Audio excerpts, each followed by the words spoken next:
Evening, welcome to Giants Blitz, brought to you by Pollard Equipment, right here at ChilliwackGiants.com. I'm your host, Tim Amy. Of course, Blitz, our show, but all things community football. And we have a very special guest with us tonight, back by popular demand, a second anniversary from the first time he was here, Mr. Angus Reid, BC Lion veteran center, public speaker, and now published author. Thank you very much, Angus, for being here. It's my pleasure. Thank you for having me. Now, back, correct. Now, your book, Thank You, Coach, which I just finished reading, is an absolutely superb book about the relationship between a coach and a player. And your O-line coach with the Lions, Dan D'Orazio, was probably one of your biggest mentors in your professional career, I take it. 100%. In my professional career, he was my biggest. I'm just going to do that for you. He was my biggest mentor. I give him the highest credit for me having my career. He came into my life entering my third season pro. My first 2 years were very rocky. I'd been cut from my first team with the Argos. I'd been traded from Montreal, and here I was on BC struggling to make the roster. My first year ended on 3 teams. I never played one down. And my second year with the Lions was very, very rocky. Didn't know if I'd make it. Snuck through, got through that season. Year 3 came. Wally Buono showed up as head coach. Dan was part of his coaching staff. And from that moment on, he started working with me and giving me the tools needed to build the next 11 years of my life. Now, what was it that the two of you connected on? Like, how did it work? Well, I think it started, and the book kind of lays out from the beginning to the end, is he cares about the person. Dan's first order of business was to get to know me as a human, nothing to do with football. And I'd never seen that at a high level of athletics. You see that sometimes at the younger level with kids, but the higher you get, it becomes business. What can you do on the field, and that's what matters. And Dan cared about who I was as a human being, what I cared about, what made me tick, what was important to me. And I knew he was trying to learn who I was so he could help maximize that on a human level. And so every moment from that point forward was based on understanding this person cared about me as a person. And it reframed everything from that moment on. Everything he coached me in came from that messaging that I knew this person took the time to learn who I was and care about me as a human being.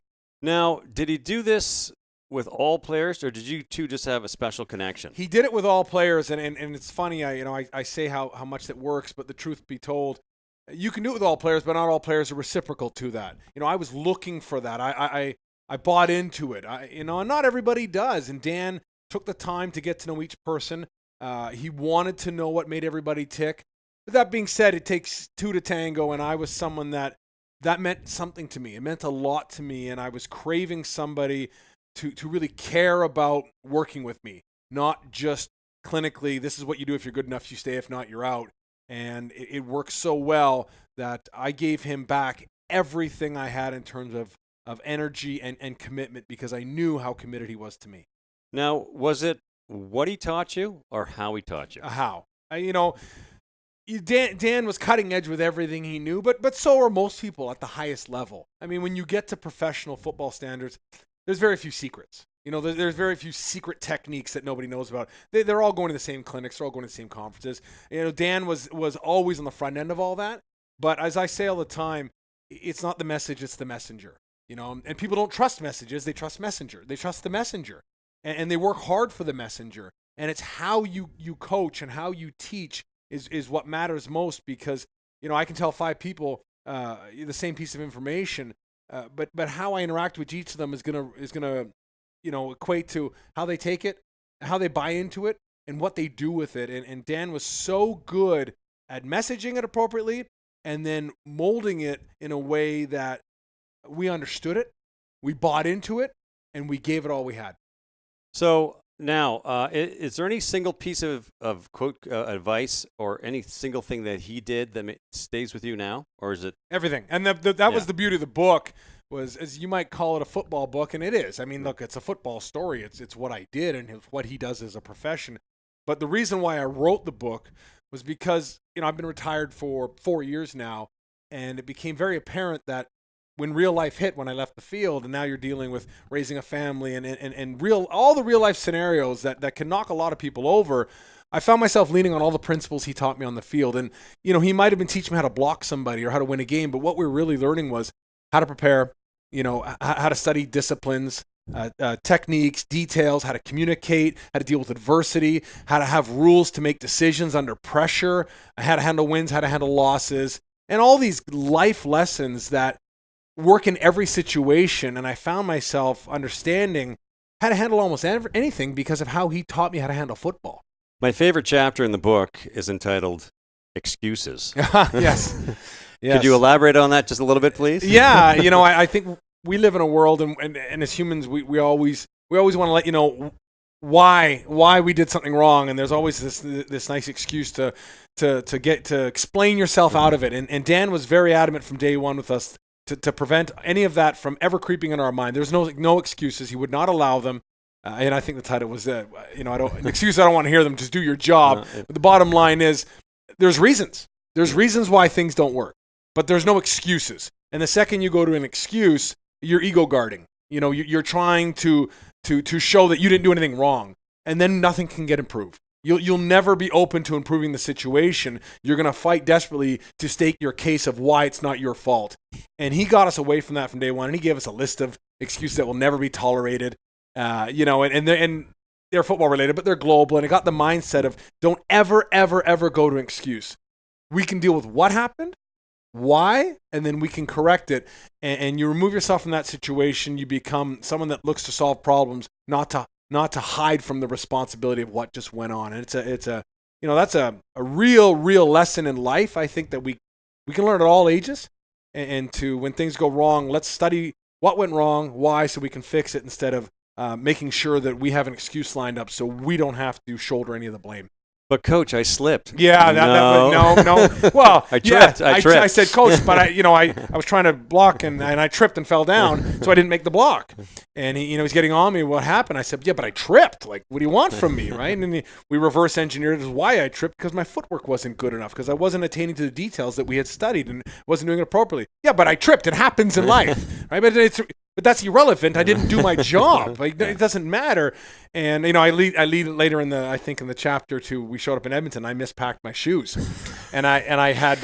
You're not the only one watching, man. No, oh yeah, I missed 2 left feet. Yeah, so I had two left shoes, and it was a mess. And I have a really wonky foot size that nobody could fit my shoe, and there I am struggling, going, okay, here we go. And my mindset now is, I'm done. This is a mess. And I remember thinking, excuses. It can happen proactively. You look at something wrong, now your whole mind is shifted from your job at hand to this issue, and how am I going to explain this out of the day and get what am I going to do with this? And ended up having to borrow a pair of shoes from a guy that was 2 sizes too big for me. I mean, and there could now be a built-in pre-excuse going, well, I'm going to play terrible. I don't have the right shoes. I don't have anything I need. How can I go about my business? And Dan's lessons really hit me hard. I remember in that moment, I was in the locker room going, there are no excuses. Do your job. And footwear, whatever. It's irrelevant to the situation. Do your job. Went out, played a fantastic game. It was in 2011 when we were 1-6, and if we had lost that game and I played bad, my career probably would have been over. I played a great game. We won the game. The rest of that season is history, and it was just another example of, nobody cares about the excuse. Do your job, and you cannot go there with your focus. Your focus needs to be on what needs to get done. And if there's an issue, it's got to shift to how can we improve that, and we can't lean on. Yeah, but this is why, and the why is okay, and that's just not a problem, and don't look at me, and things like that. And that's kind of the book is laced with all those global life lessons told through my career with Dan that I realize now are fundamental ways to look at life. Now, there was another lesson. I wouldn't call it a lesson. It's probably one of my favorite anecdotes in the book. We've all been embarrassed by our parents at one point, or usually our moms, because they care a little bit too much, if you know where I'm going. Yours is particularly awesome. Wow, yeah. And you're driving home. So, yeah, I got the classic Irish bear, mama bear, mom, right? I'm one of 6 kids, Smother. 5 boys. Yeah, and you come after one of her children, she's coming back at you twice hard. And that could be from a phone call, from an interaction, whatnot.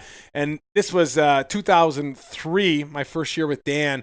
And I think Ottawa was in town, and they had this nose guard that was really low. And he got me under me once or twice in the game. And they have the post-game call-ins, right? Call-in shows, and this is pre-social media days, so the radio was king. It's what you had. And I remember driving home, and I made the mistake of listening to the post-game show, and a caller comes in and just starts ripping me.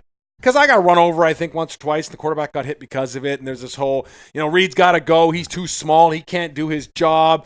He's useless. What do we have him out there for? And I'm like, okay, great. Now I'm in a great mindset to drive home. And then I hear, Next on the line is Alicia Reed from Richmond, British Columbia. I'm going, this can't be my mom. Sure enough, she called in immediately after the caller. That caller's an idiot. He doesn't know what he's talking about. My boy is the best center in the league. He has no idea what he's talking about. And I remember thinking to myself, okay, I get it. This is my mom. Now the world gets it. But this was 2003. It's not going to be plastered all over Facebook or Twitter, or it's probably going to be okay, right? And then until I show up the next day in game film, and this is another classic of Dan, that as hard as he pushed us, and he was hard on us, he understood the power of humor. He understood it. We needed to have a laugh. We need to laugh from time to time because it humanized us again. And here I am in the middle of film, and we're about to run the play and watch, and I know what's coming, and all of a sudden his cell phone rings, which was bizarre because I didn't think Dan had a cell phone. He's very archaic in terms of technology, and he answers it.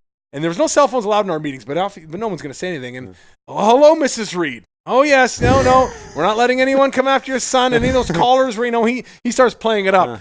And Dan's one of those guys, his humor's dry. So you're never really sure if my mom has actually called him during the meetings or not. You don't know.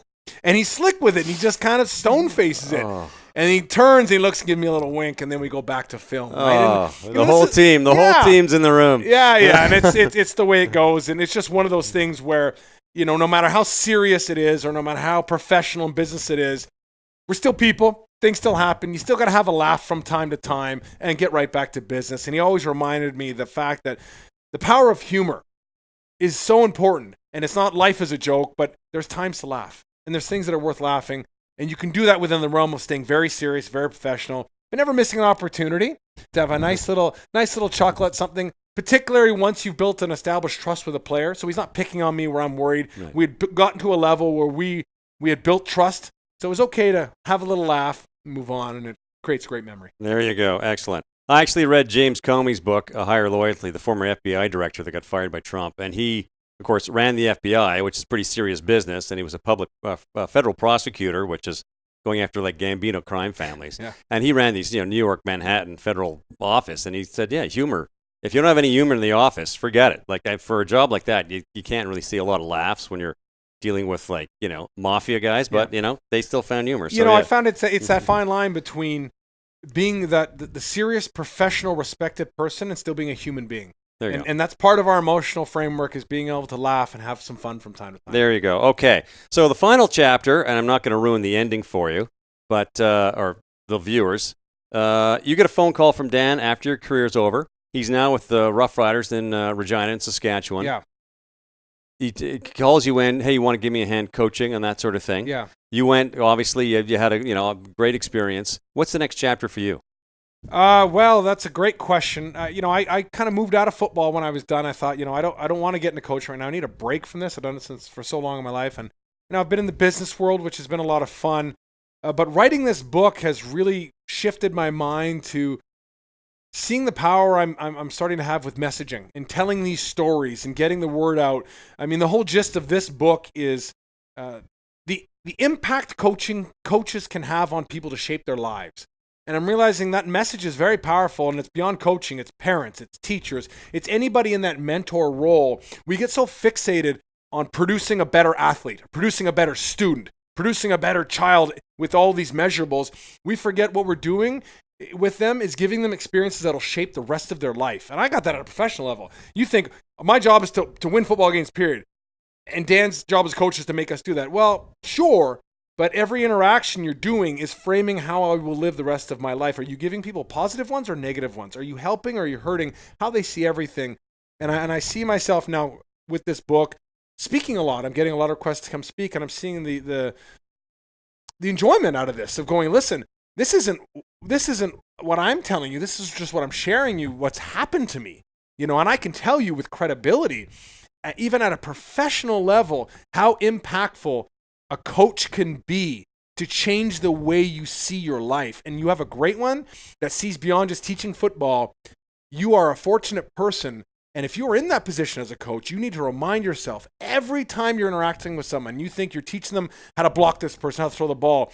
You're teaching them how to do everything, how to prepare, how to execute, how to practice. And that'll translate into how they are as a parent, as a coworker in life. How do they interact with people? How do they approach what they're doing? and how diligent are they at being the best they can be at what they've chosen to do, and that is I'm having a lot of fun messaging this. Excellent. And I'm really proud to be the voice of the messages that I've been fortunate enough. Wonderful. Now, sir, if you're interested in becoming a coach yourself, like say with a community team, we have a wonderful association here. They'd love to have you. We have real estate agents with the association can help you find a house right here in Chilliwack. Won't have to drive in. We'd love to have you. We get them in? Let's get them in. All right. We're going to wrap up. Angus Reid, thank you, Coach. His first and very informative, very well-written book, I must say, for someone who just wrote it on their own. For an offensive lineman, right? Well, for whoever. I couldn't write a book like this. It was actually very well-written. You're here tonight. Yeah. If someone wants to get a copy, you're going to leave some copies with us, so chilliwackgiants.com. What if they want to go through you? Is there a website? The easiest way is on Amazon. So Okay. if you can go to amazon.ca, amazon.com, wherever you are, it's all available right there. That's the easiest on a retail level. I will have here tonight, and there will be some left with the organization if you're coming through Chilliwack. Every sale from through this organization, $5 will stay within the Chilliwack Giants organization. Otherwise, Amazon.ca is your best bet. Thank you very much. That's Thank you. wonderful. Angus Reid, Chilliwack Giants Blitz, on chilliwackgiants.com. Brought to you by Pollard Equipment. I'm your host, Tim Amy. Thank you so much for tuning in.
All right, everybody.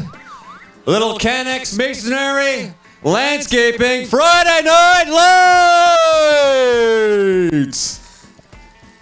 And we have a junior bantam matchup extraordinaire. Blue versus red. Red versus blue. A tale that'll be told on the gridiron. All right, let's get these intros underway. Starting with Junior Bantam Blue, number 1, Wyatt, the Rockstar Stobbs. At number 2, Gracie, the Tomb Raider told me. There you go. That's what I'm talking about. Standing proud at number 5, my boy, Benjamin Lightning Feet Amy. And Macarena. Number 10, Andrew Fearless Fawcett.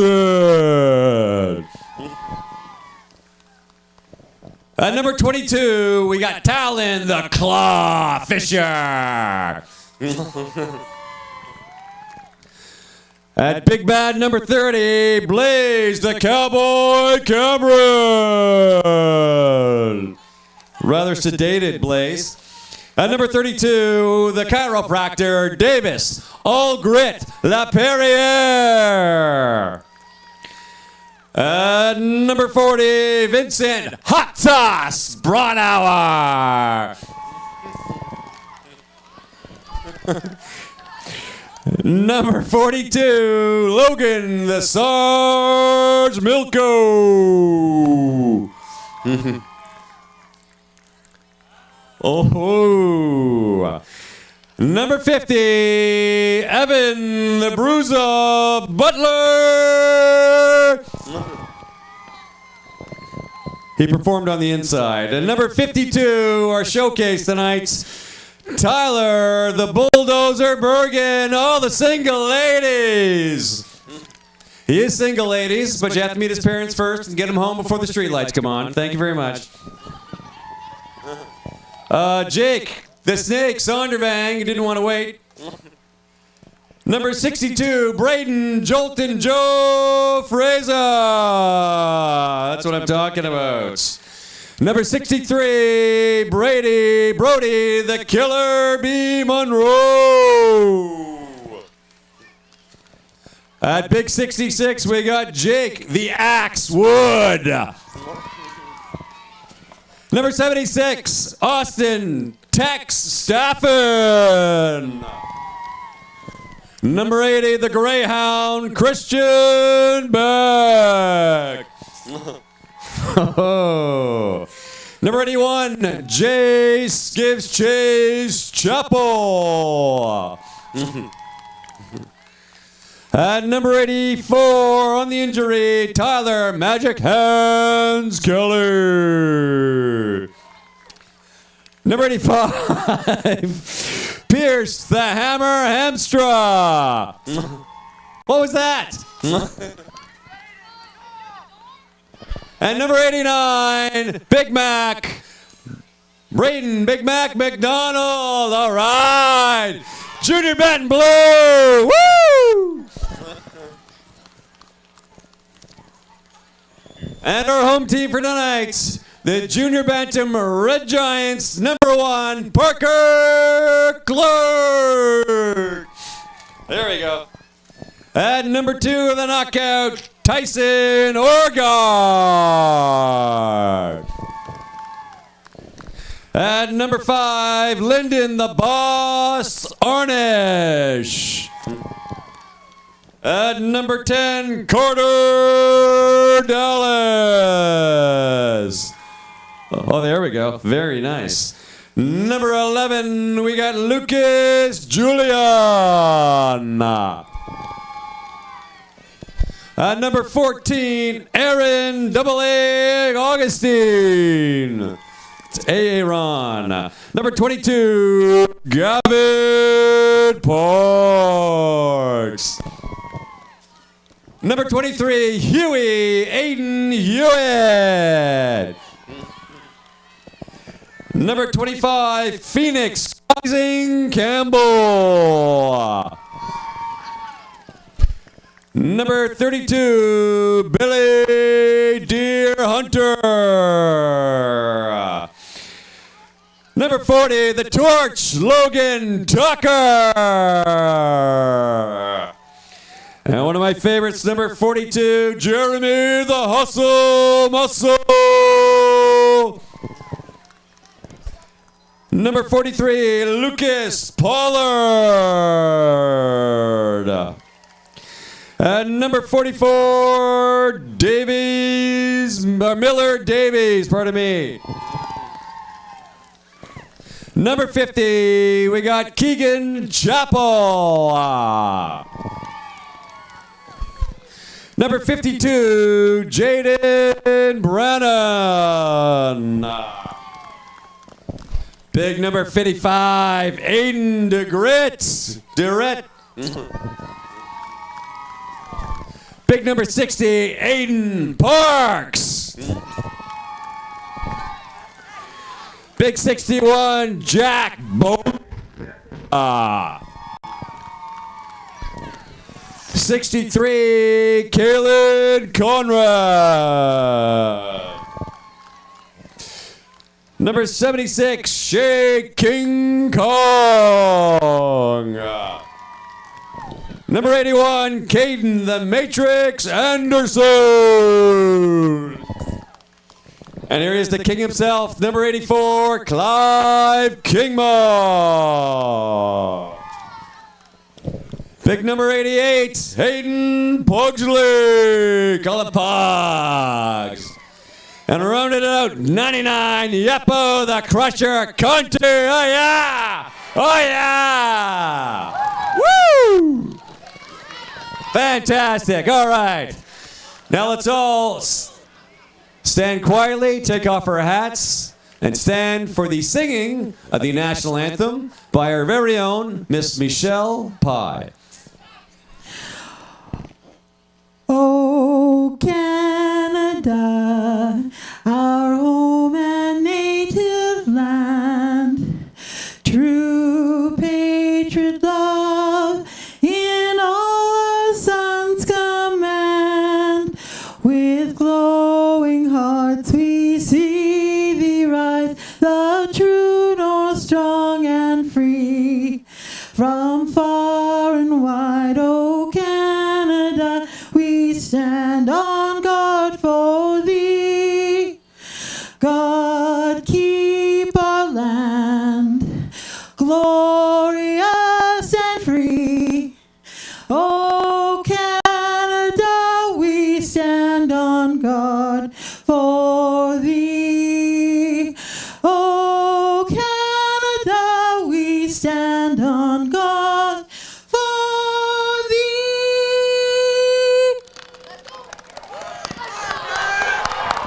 All right, welcome, ladies and gentlemen, to another great Friday night for Friday Night Lights. My name is John, and I'll be your announcer tonight. You'll see me walking around. I'm going to be down on the field, too. Let's make sure we have a great time. Concessions open. Go down there, grab your some poutine, some nice hot chocolate. It's a warm night.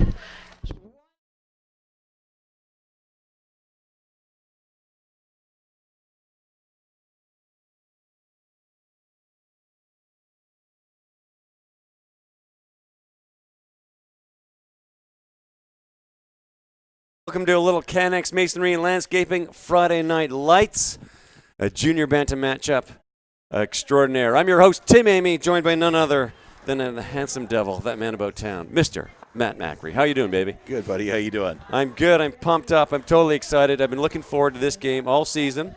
It's my boys' team out there, Junior Bantam Blue, taking on the Red Rivals, the Big Blue Wrecking Crew against the Big Red Machine, and it should be just a great game. And, of course, again, another beautiful night for football. Well, you know, with the rain this morning, I was surprised that we got such good weather tonight. It was coming down. Oh, it was hard coming down. I thought somebody left a tap on in the bathroom.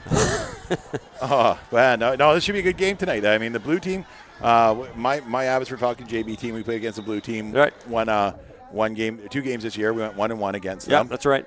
Two great games. Two really good games. The first game, we kept them off the scoreboard, but it was a tight game. We were flat. We were flat. We should have been in that game much more, but whatever.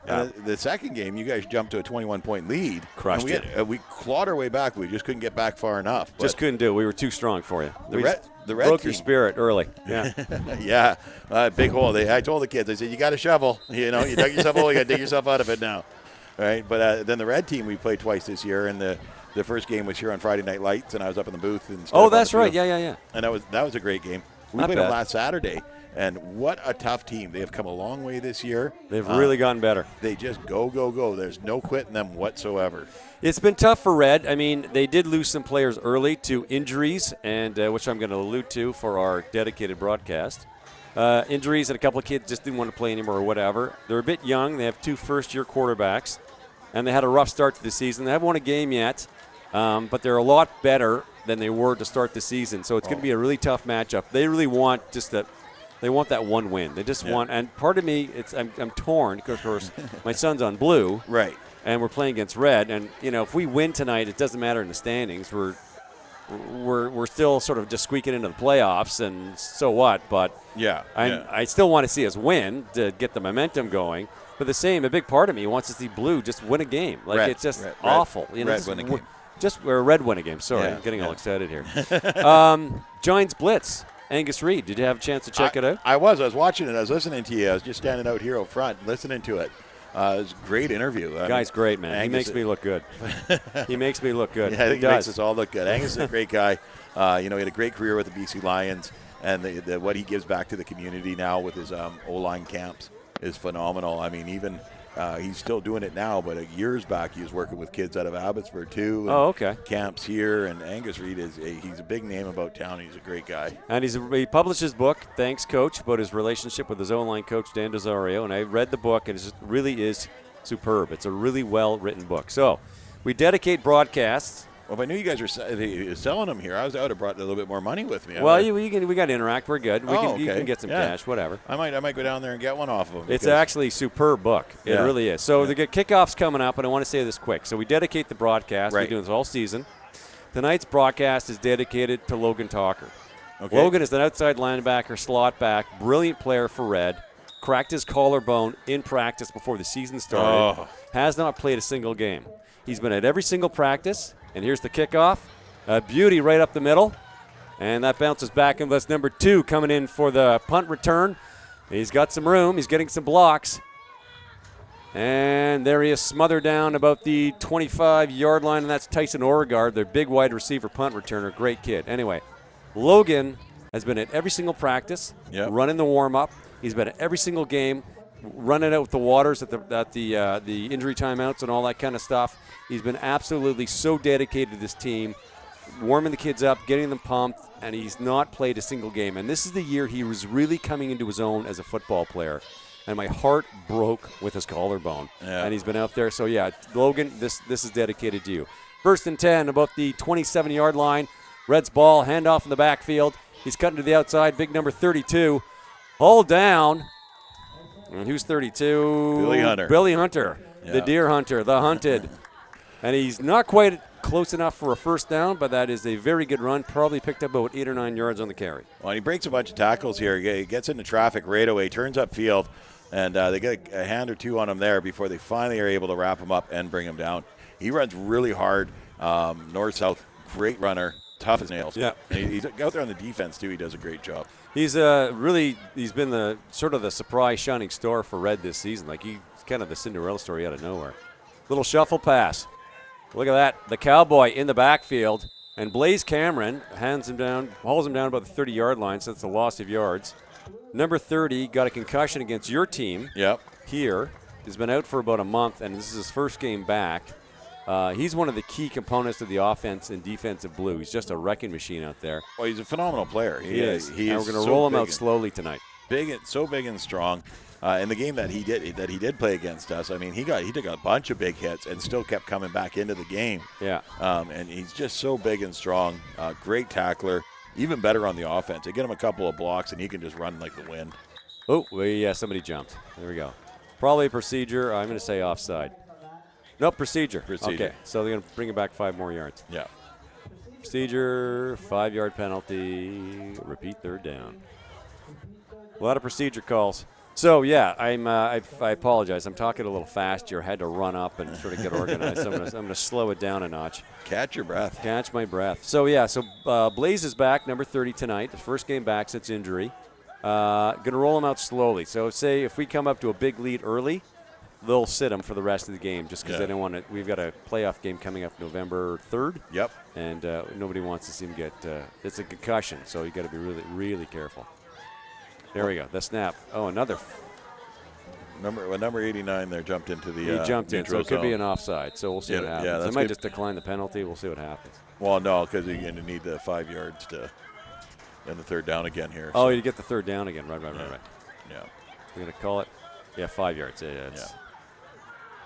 Number 89, Big Mac McDonald's pretty eager to get into that backfield. Well, and he's great on the blitz. I mean, he was giving us all kinds of fits out there on the blitz. But fits on the blitz. Fits on the blitz.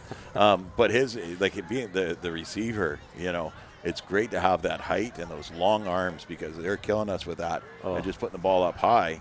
And he reaches up and gets that ball over a lot of the defenders. I mean, he's a superb athlete. He played basketball, I think, for the first time this year and just lit it up. He lit it up. Well, I can see that with his height and his length, that's for sure. There we go. Trey, fumbled. Wrong kind of football. So that's going to be a turnover on downs regardless because it did not get the first down. So a 1st and 10 blue on the 33-yard line. Yep. Now, our starting quarterback, Lucas Fever, is off hunting with his dad right now. Their hunting trip, male bonding. So it is Rockstar Stubbs. Wyatt Stubbsy at quarterback, number 1. Beautiful arm. Has played a good amount of quarterback this season, and I'm anxious to see how he does it. And Blaze and Big Mac are both on the field, and my guess is the ball is going to Blaze with Vinny Hot Sauce Braunauer blocking. What a blocker he is, too. He's your prototypical fullback right there.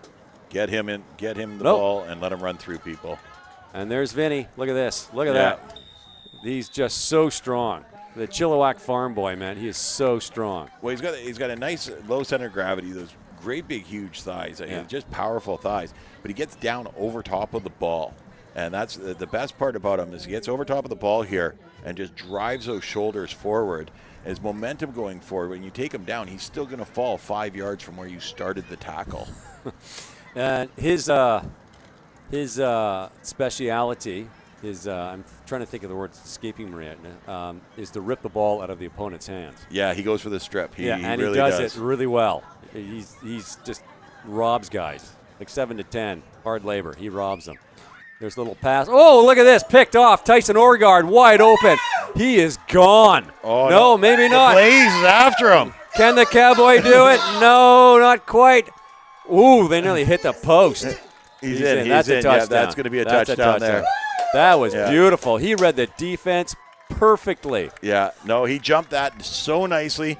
That's what the problem with seeing these teams so much is they can scout each other so well. They saw what the play was happening, and he read it, and he was gone. What a great start to the game. This is exciting. He didn't even play the man. He just played that ball all the way. And Vinny just didn't see him because, of course, he's focusing on the ball, and he just can't see him. And Tyson's got blinding speed, man. Unbelievable. He scored a touchdown on us last week on kickoff. We had scored. It was our second time we kicked to the team, and we kicked right to him. I mean, like literally right to him, right? And he got a path, and he was gone. No one was catching him. But I was telling the coach we messed up on that one because I had a guy that was supposed to be on that side on the kickoff. Right. Was late. So I put a sub in for him when we were doing warm-up, right? Oh, and so the first kickoff, I let the sub go. And then the second time, I was like, all right, you can go in now. Yeah. He went to the far side. Oh, jeez. So we had 4 guys on the left, right, the kicker, and then 7 guys on the right, and we kicked to the left. Oops. Yeah, and right to Tyson as well. Yeah. And he caught it in the air, and he was gone. Okay, that's a blocked PAT there. So, but still 6 points on the board and a brilliant way for Red to start the game. If any team needs a good, strong start, it's Red. Yeah. So they'll be kicking off the blue, and we'll see what the blue offense can do, hopefully without a pick. That'd be nice. Yeah. Yep, that's time to go. And I was worried for the Red team because when you turn over the ball down on your 33-yard line. I thought they were going to. I thought it was just going to march that ball right up the field. And Blue was. I mean, they had some really good plays there. They got going. They got some momentum going, and that was a good change of pace right there. Great job. My bold prediction for Blue offense until they get to the first score is to keep that ball on the ground. Yes, they'll be holding on to that ball from now on. They shall be. Yeah. Okay. Now, are they going to actually kick the ball, or are they going to go on side kick here? Well, when you line up for an onside kick like this, you know, they're waiting for it. You drive that ball. Like, look at all the space back there. Yeah. But see, I'd be aiming over this side right here. Nice kick. I know you can't see That's me going to go out of pointing bounds. like that. But Nope. And who's got that? Blaze Cowboy Cameron. And not a bad return. Gets to about the 42-yard line. I thought the ball was just going to dribble out of bounds. My son now, number 5, is on the far end. He's on kick return. Yep. And he just thinks this is the greatest thing in the world. Like, he's so psyched. And last week, it was they tried to do onside, came to him, and he just fell right on top of it. He got to touch the ball. He was so pumped. He was all over it. Nice. He's been having some really good practices. Like, the coaches have been coming up to me and telling me how great he's been doing on tackling and all that kind of stuff. So I'm just excited he has a good game. Let's, make a tackle or two, or maybe catch a pass or something, get some good blocks in. So Now, you had said before that this is going to be his last season? Well, he wants to play baseball next year. It's going to conflict. Yeah. We'll see how it goes. I mean, if he doesn't want to play, I can't ask any more of him. Hand off to number 30, the Cowboy. Breaks through the O-line. Look at he's this. on his horse. He's got his broom. He's on his horse all the way to the 48-yard line. First snap, and they're in the offensive zone. Oh, we got penalty? No, he's just pointing at us. Yeah, okay. Moving the sticks. Moving the sticks. We got a pretty good crowd out tonight. Blue versus red, the home teams. Last Friday Night Lights game. Yeah, I'm happy with this. This is fun. Okay, so the national anthem, typically we just play the music. And Michelle Pye. Michelle Pye got up there and sang for us today. And Wayne Bjorgi was telling me it's a friend of his wife. It is. And one of the things on her bucket list was to sing the national anthem in front of a crowd. There you go. She checked it off tonight. That's awesome that we get to do. Number 40, Vinnie Braunauer. Oh. The handoff. Gets around. Nice. Oh, the ball came out. No way. Yeah, the ball came out. Was he out? Was he down, rather? Yeah, I think they're going to say momentum stop. Yeah, momentum stop. Okay. Picked up 3 yards? 3 yards. It's one of those plays that you think he gets a first down, and then when they mark it, it's like, oh, it was only 3 yards. Second and about 7, standing up at the 49-yard line. Yeah, they're going to keep a ground game going. I think after that pick, I'd be very surprised if they threw the ball in this series, this offensive series, especially with the backfield they've got right now. Yep.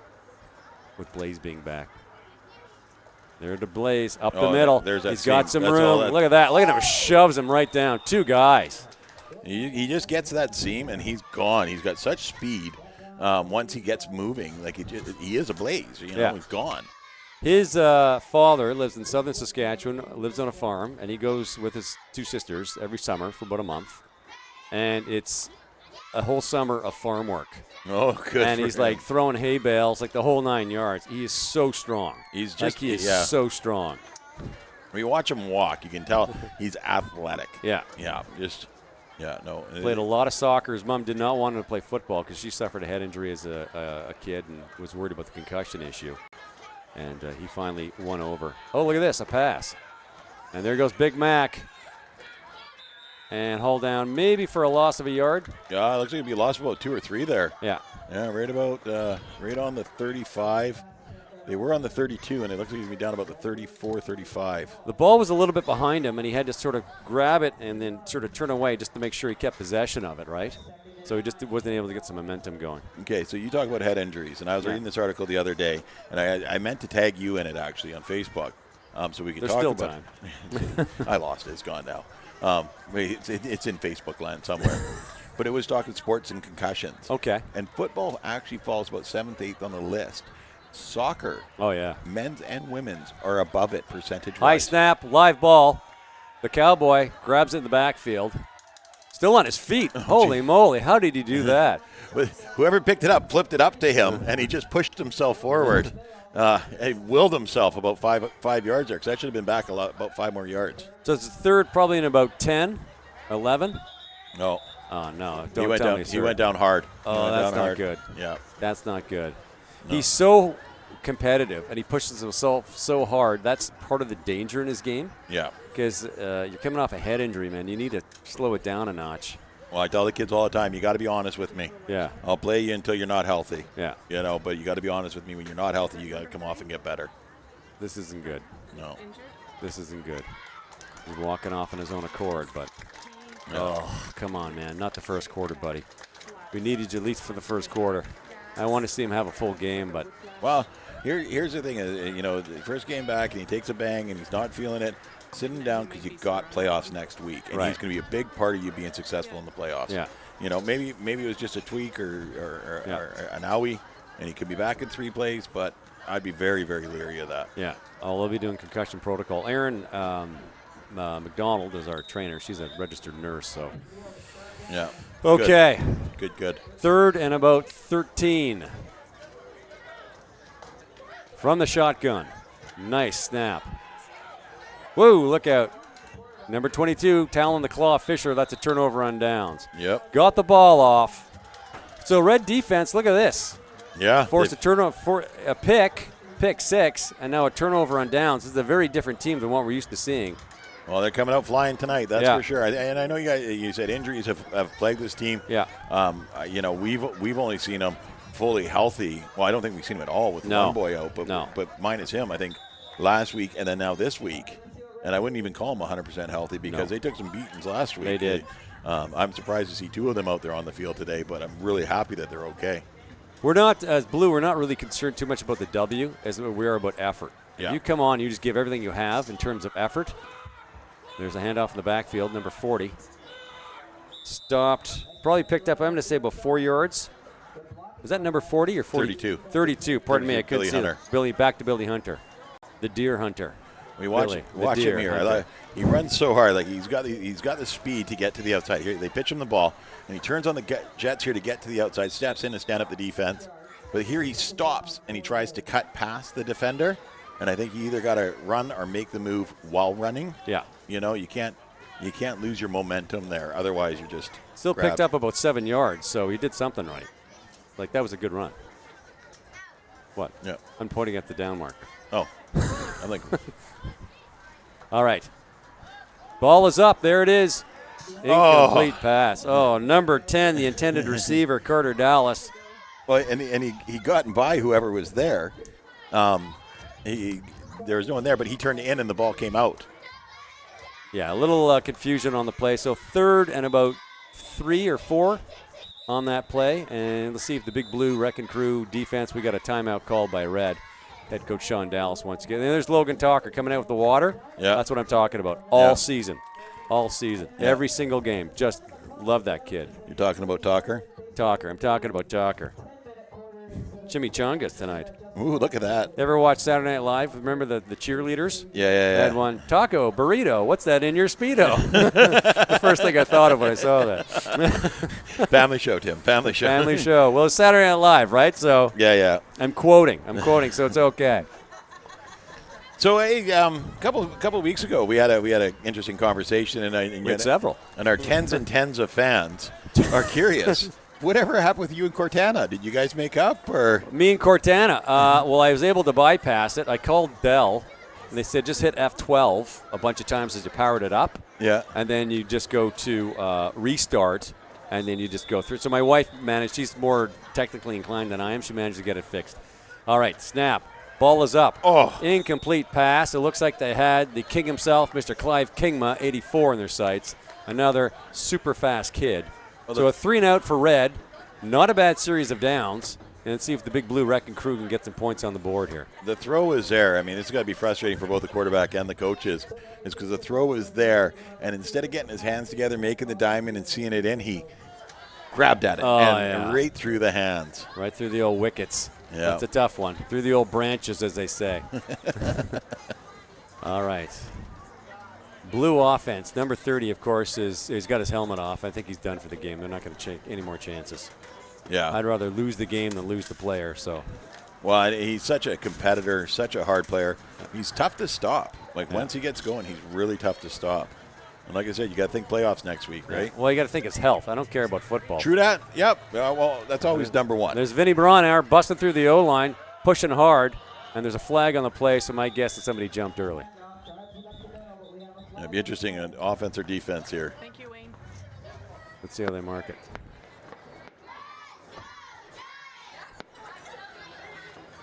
Our cheer squad. This was the year to encourage cheer squad. Oh, Yeah, penalty decline. So it was offside on the defense. yeah. So they're going to decline that penalty because they picked up more than 5 yards. So. Well, did they decline the penalty, or did they just not administer the penalty? Because he threw it down and just. Oh, okay. So Yeah. yeah, that was they waved off the flag. Yeah. Yeah. Okay. Come on, Matt. Pay attention. I'm trying to learn the rules here. I've only been doing this for 5 years. We don't learn the rules. We make them up. Come on. You have to know the rules just enough to make it sound like you know what you're doing. So, all right, here we go. Slot backs in motion. Pro set in the backfield. We got the claw. We got the hot. Oh, Vinny, you just missed it. Braden McDonald missed the snap. He was literally about 15 yards offside. That is hilarious. Let's see if we can catch that on the replay. Yeah, that's definitely offside on the offense. Second down, 5-yard penalty. Okay. He missed the snap. Look, he's standing in the. And he's gone. Oh, wow. Yeah, he would have been long gone, eh? Too funny. Yeah. Oh, gosh. I think everyone's a little bit excited, a bit pumped up. Did you see the introductions when the kids were coming out of the tunnel? Yeah. Doing the routines? So last night, I sit the team down. I said, look, this is your last night as Giants for a lot of you. We're coming through the tunnel. I want to see some song and dance moves. By the time the warm-up started, he was working on his Ray Lewis routine. Yeah, they're super excited. There we go. Okay. Ball is up. Oh, good D. And he had him in sight. Yeah, good D. And- The defender came in there, didn't try and do anything fancy, just knocked it out of his hands. That's right. I'm surprised they're throwing the ball, but they're not moving away from the strategy, so that's a good sign. That's a good sign. Well, you go with Third. You go with your game plan. I mean, you can't let one mistake dictate your game. Right. But and you stick with it. And they've got a passing game. I mean, when they got the big number 89 out there, if you can get the ball up high, he can usually bring it in. And that was a good defense of it because he waited till he was about to touch the ball and then just bumped his elbow. So the ball went bouncing off of him. Number 80, who's on the line right there, the Greyhound, Christian Beck, had a superb receiving game last week. And there we go. There's Vinny Braunauer. Come on, Vinny. Is Vinny going to get the first down? He'll die trying. That's for certain. That looks like he got it. Look at the bodies in his wake. 1, 2, 3, 4, 5 red shirts climbing up off the ground there. And that's the end of our first quarter. Wow, that was quick. Vinny I used to call Vinny Boom Boom Braunauer. Yeah. But apparently he absolutely hated it. I mean, just hated it. I'm like, how do you hate Boom Boom? It's so good. So they've asked me, the coaching staff asked me repeatedly to change his nickname, and I refused and held out. But then I thought, okay, fine. So now he's Vinny Hot Sauce Braunauer. Did you like that one better? I have no idea, and I don't care. He's getting something, man. He's a very quiet, understated kid who brings an enormous amount of passion to the field. Like, he's not a big talker. No. And he's not a rah-rah guy, but he just leads by example, and he's a quintessential power back. Oh, here, Blaze is back on the field. Oh, good. Perfect. Good. He's a quintessential power back. He just plows through.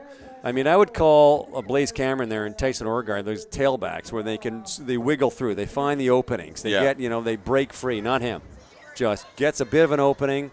3 guys grab him. That farm boy strength just drags him as far as, and like you said, falls forward and just manages to get a few more yards in there. Well, the momentum just keeps him going. I mean, you know, and he spent years a couple level below Jackson Saunders and watching him do the exact same thing. Oh. And the problem is, of course, they get injured like that. Yeah. And here's big back McDonald thundering up the middle. I'm going to guess 5 yards on the play. Yeah, he's going to get a couple on that one there. He turned up, I think, a little bit too soon here. I think if his blockers went to the outside and he turned up to the first hole he's seen. I think if he had followed his blockers a little bit more, he probably could have done a bit better.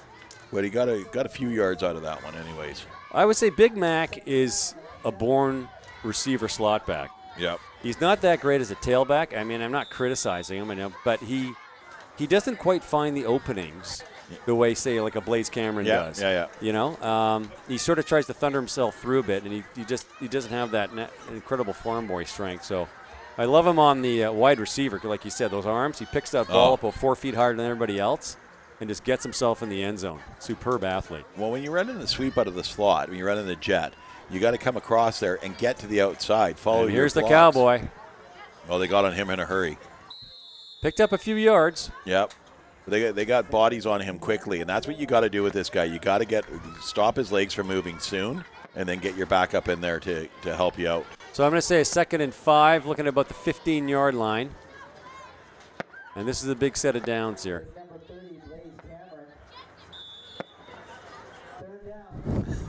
Where people are asking us advice, we're just saying, yeah, sure. We don't know what's going on. We don't even know the rules, for crying out. How do I expect me to know how to work a machine? Everyone's throwing their hands up. Okay. We're doing 3rd and about 5. Pro set. Back to the Cowboy. Does he get some room? Does he get a first down? He's pretty darn close. How are they going to mark it? That's a first down. Yep. So I'm looking almost at a 1st and goal here. Yeah, definitely 1st and goal. So that's a big – here's the difference. Look at that. He's back on the field. Yep. And look how close they are to the end zone now at 1st and goal. And that's the difference with Blaze. Yep. He's beautiful to watch, but geez, just watch your injuries, buddy. Watch that head. Don't push yourself too hard. You always worry about the head injuries, but the one thing I noticed too is in the couple of times I've seen him is he runs hard, so he takes those big hits in his back. He gets up holding his back quite regularly too. So, I mean, yeah, everybody talks about head injuries. Back and knee injuries are more likely in football. Yeah. And those are things that are going to haunt you in the later years. Yeah. And the big number 40, Vinny Braunauer. And if he's not on that end zone, he's on the 1-yard line. Yeah, they're calling him down on the 1. That is pretty close. Now, here's the thing about Wyatt Stobbs. He's got a brilliant arm. He's got great instincts. He's got just perfect aim. He can nail a moving target, but he's slight. Yeah. So he's not going to be able to do the quarterback sneak to the way a Lucas Fever could, just because I don't think he just has the same kind of power to get through. Well, you put him behind hot sauce. Hot sauce will get him in there for sure. So I just give the damn ball to hot sauce, let him do it. Well, yeah, you get the Wyatt some glory out there too. Oh, they're doing it from the shotgun. Here we go. In the pro set. Who's going to get the ball? And they're going to Blaze. Oh, no. Nice throw. We do it. It's intercepted. What? It was intercepted. Interception on the 1-yard line. Well, he caught it in the end zone, so it's going to move out to the 20. Holy moly. Yeah, they tried to do a nice little, just fake the handoff to Blaze and then throw it to him in the end zone, and they jumped on it. Let's see what happens here. He fakes the handoff to Blaze, and then he just tries to toss it to Blaze, but he gets it over his head. And I think Vinny Braunauer was in there in that area as well, and and I think that was number 2, Tyson Orgard, that came up with it one more time. What were they thinking on that play? You know, this is like the Super Bowl with the Seahawks, right? Yeah. The game. What were you thinking on that play? Run the Just ball. give him the damn ball and run it in. Well, you know what? At this point in the season, you're working on plays for the next step, right? Get a touchdown. Wait till you get a touchdown in the lead, then work on some plays. Let's see if they can get the ball back. Snap in the backfield. Oh, he's got some room. That's Yapo Conte, big, strong crusher Conte, and that's got to be a first down. Yeah, he's just, if he's not at it, he's past it. Yeah, that's a first down. No, that's totally a first down. Yeah, that's gonna be a first down. And here's a guy that can run through you. Yapo Conte. He is just so powerful and so good on his feet, and he's got speed that is very belying to his size, like his body type. He just turns it on and then runs through, and a big fall forward to get him over the first down marker there. He's a strong kid, man. He's a strong kid. All right. 2-man back, slot back in motion. There's the pitch. Yeah, there's gonna be a face mask here as he You stopped. think he got the mask? As they stop and come back, he caught the mask. I saw it. Flags went flying. There's going to be a face mask call there, and that's going to go up 15 yards. Unnecessary roughness. Yeah, and it was totally unintentional, but that. Yeah, you're right. Totally. Good eye. Can we record that and send it to my girlfriend? Sure. Well, no. But, yeah, no, he came across and he just caught it and just a little tug on it, and that's all it takes. You got to be careful on that. You got to watch those hands. That's 15 yards. That's a big penalty. It is. And that would have been in the backfield for a loss, too, right? Yeah. All right. Well, it's funny because Mom's up here running the clock, and when he did the cutback there, she's like, don't stop. And I was thinking the same thing. Oh, it's a touchback. 2 points for Blue? Okay. All right, here we go. Underneath the center. There's your pitch. He's cutting in. Is that Orgard? Number 2. Yeah. And Vinny gets him. Look at the spinorama. The helicopter on that. That's Vinny right there. That's the strength and power of Vinny. I mean, Tyson Orgard is a really good athlete. He's super fast, but Vinny spun him around like a rag doll.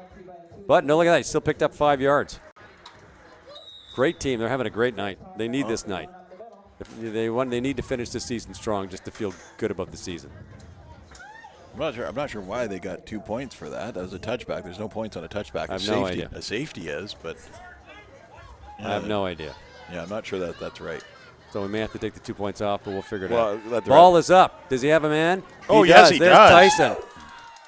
And there's Great another job. first down. And Cowboy Cameron with the tackle, and he's on his knees again. I don't like this, man. Pull him out of the game. I don't like this at all. I don't like this at all. Good tackle there, but I think it might be his back. He's holding that one more time there. So there's a nice catch there. Big tackle, and he goes down hard. Not even. Yeah. You know, like not even.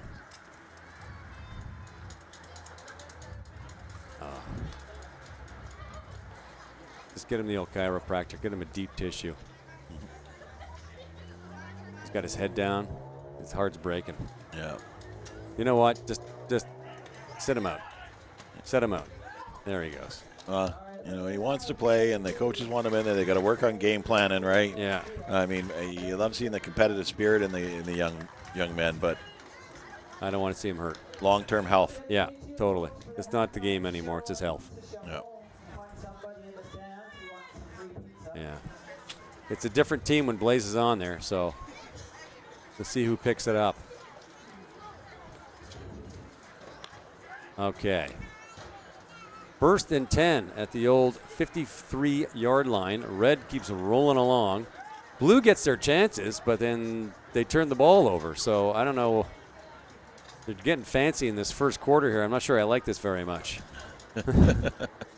I'm not sure how. I think you're a little emotionally invested here, A Tim. little emotionally invested. I want a touchdown. Come on. Once you're up 40 points, then get cute. Come on. All right. I formation. They go back to Tyson. Oh, there's Look at he's got huge room. Huge room. Woo! He's going to get in there. It is! Woo! It is! Touchdown. I don't know. I think that's going to come back. He caught him on the shoulder. And it Late was hit? Clipping? You can't go shoulder to shoulder. It's a blindside block when you go shoulder to shoulder like that. You got to get your hands out and block. Okay. And he came across and wiped him out on the shoulder. So, and where they're threw some flags right after it happened. So I think it's going to go from the spot. From the spot of the infraction? Yeah. Okay. After yards were gained. So. Great athlete. Look how fast he is. And this is frustrating for coaches because he didn't really need to. He was past it. Yeah. And he just kind of wipes him out there. So they're going to call that a illegal block.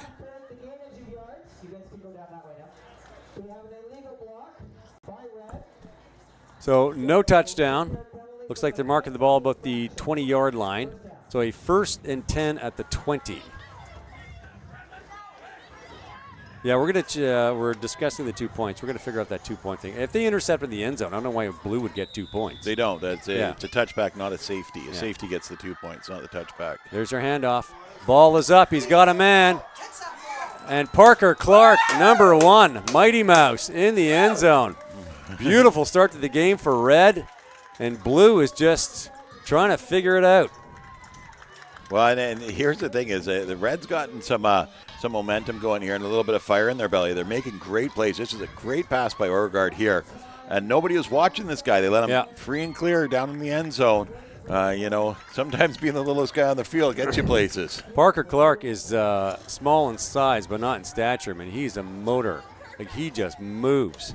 Well, and got great hands, and you saw right there what a beautiful play. You get these guys that are small in stature, but are competitive and athletic, and they work twice as hard. I know my son Jacob was always the smallest guy on the field. Okay. But in practice and on the field, he was the hardest worker out there. There you go. All right, going for the PAT. Ball is down, and do they get through? Yep. Got that one through. Nice. That's 2 points on the board. So a 14-0 lead. It should be 0. Just take those 2 points off. We'll double check it at the halftime. Then it doesn't make any sense that Blue would get 2 points on a red interception. Or just leave him for now. Oh, okay. Like, whatever. We'll figure it out. Yeah. We know there's 2 points coming or going somewhere, so we'll figure it out. So red is just rolling. The big red machine is just thundering along. And Blue needs to sort of shake up the old cobwebs, sit down, pick a leader, and get it going. Yeah. Ice cream all around if red wins. I'm coming with you. All right. I'm getting a double dip cone. Pardon me? I'm the blue team. I go where the party is, man. Hey, you're offering ice cream. I'm coming with you. That's right. I can change allegiances that fast. All right. I bet you they're going onside here. This is where they're lining up. Not a bad kick. And that's the claw. And Big Mac McDonald wisely just jumps on the ball. And it'll be a 1st and 10 at the 47-yard line. Great job to jump on the ball there. Wasn't fielded cleanly by the initial catcher, so it bounced off of him. And then the second guy jumped on top of it. Yeah. We've had this conversation about kickoff return. The key for me when I look at this, just keep possession of the ball. Yeah. Forget about yardage. Just if you have possession, you've got the ball, you can score. When you get fancy and stuff, you field it cleanly, run forward. You don't field it cleanly, get on top of it. Just jump on the ball. Yeah. Yeah. Number one, keep the ball. Yeah. Okay. Oh, there's Big Woodsy. Jake the Axe Woods coming on. Well, I think fairly good field position for Blue. I mean, they're right up near their 50-yard line here, right? 45, 46-yard line. Yeah. So good field position. Red's going to have to play some D here and make some magic happen. Lot backs in motion. There they go. Off the Vinny. Hold on to that ball. Vinny's got some room. Look at this. Just thunders. Does he get the first down? Pretty darn close. Thunders to the 55-yard line, so it'll be a 2nd and 1. Right at the 55 midfield. 55. And here comes Gracie the Tomb Raider Tolmayan. Switching out. Jace gives chase Chapel. She caught her first pass against Meadow Ridge a couple of weeks ago. Nice. Yeah, very exciting. Super happy moment for her. I love being here for first, Yep. See him get that first touchdown, first pass, first block. You remember that. Well, and that's the thing. The 20th touchdown of the season doesn't mean as much as the first touchdown of your career. I think they're going to get a first down out of this one, though. That's Talon, the Claw Fisher. They're going to mark it 3rd down. Oh, first down, he got it. Yep, that was just enough to get across the first down marker. Talon Fisher is a first-year junior bantam and probably has one of the best football minds I've ever come across at a 12-year-old kid in my life.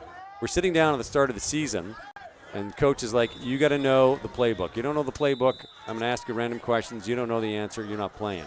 Talon stands up. Are we going to go for I think it's called a passing tree, a 1 or 2 or you know what I'm talking about? Tree, yep.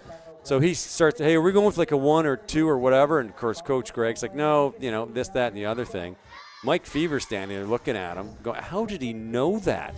He was so bright. And we went to a BC Lions game, and I'm sitting next to him, and he's asking me these questions about why do they have a no-end penalty there when the end wasn't there? And I'm like, I had no idea what he was talking about. I had to move because I felt like a moron. He's so bright. He knows football inside and out, and he's such a solid athlete.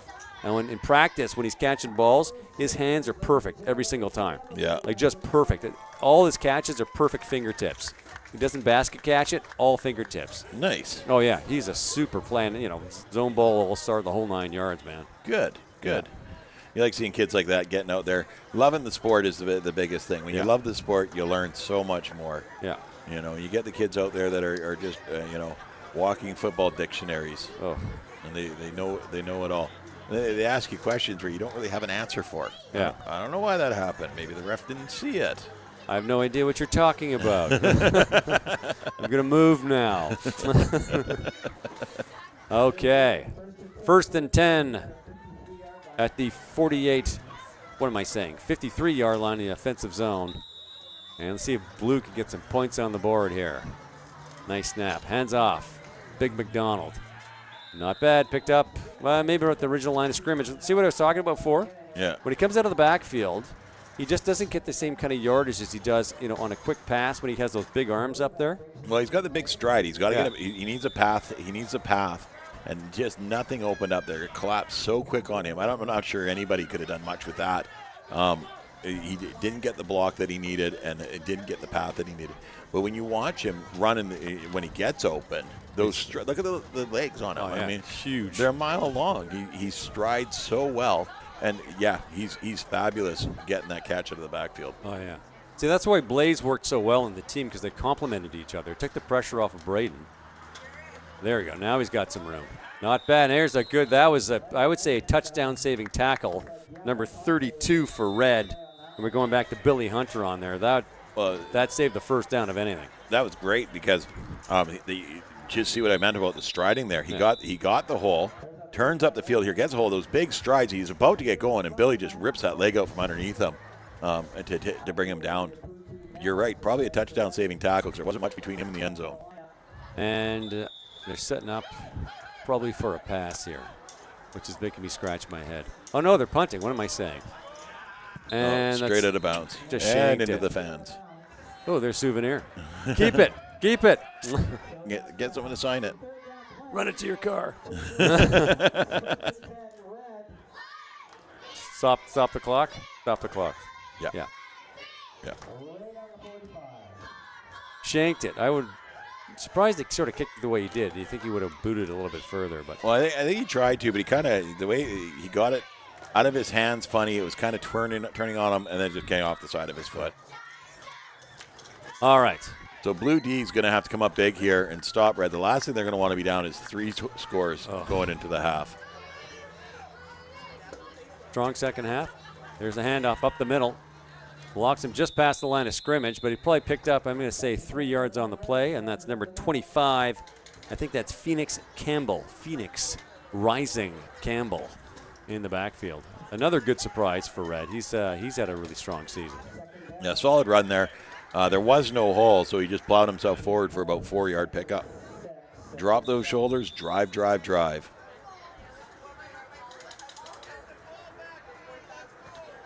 Well, let's see what we can do on offense. There's Caden Anderson, number 81, without his socks. There's the pitch in the backfield.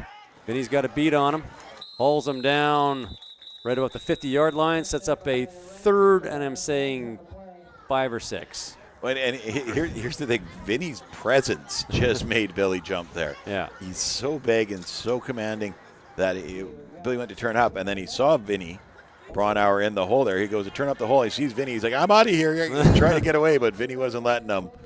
And if he just kept coming to the outside, I think that it would have slowed Vinny down enough. Now, it must have been a penalty on the play because they're moving the ball up, so we missed something. Yeah. Looks like a 10-yard penalty, so First down. First down. Yep. And we're approaching the dying seconds of the timeout Blue. Here comes the Coach Dades. Jared Dades. Pardon me, I was supposed to say Jared Stobbs. Jason Stobbs, Jared Dades, as the defensive coordinator, trying to figure it out. And the OC's out there for Red, hoping maybe they can get one more before they go into the half. 25 seconds on the clock. I'm going to guess we're probably off by about a minute or two. It's pretty tough to nail it right on. Yeah, they keep the actual time on the field, so yeah, it's you got to be a real pro in order to nail it right on. So we shoot for close enough. Yeah, we're hand grenades and horseshoes here.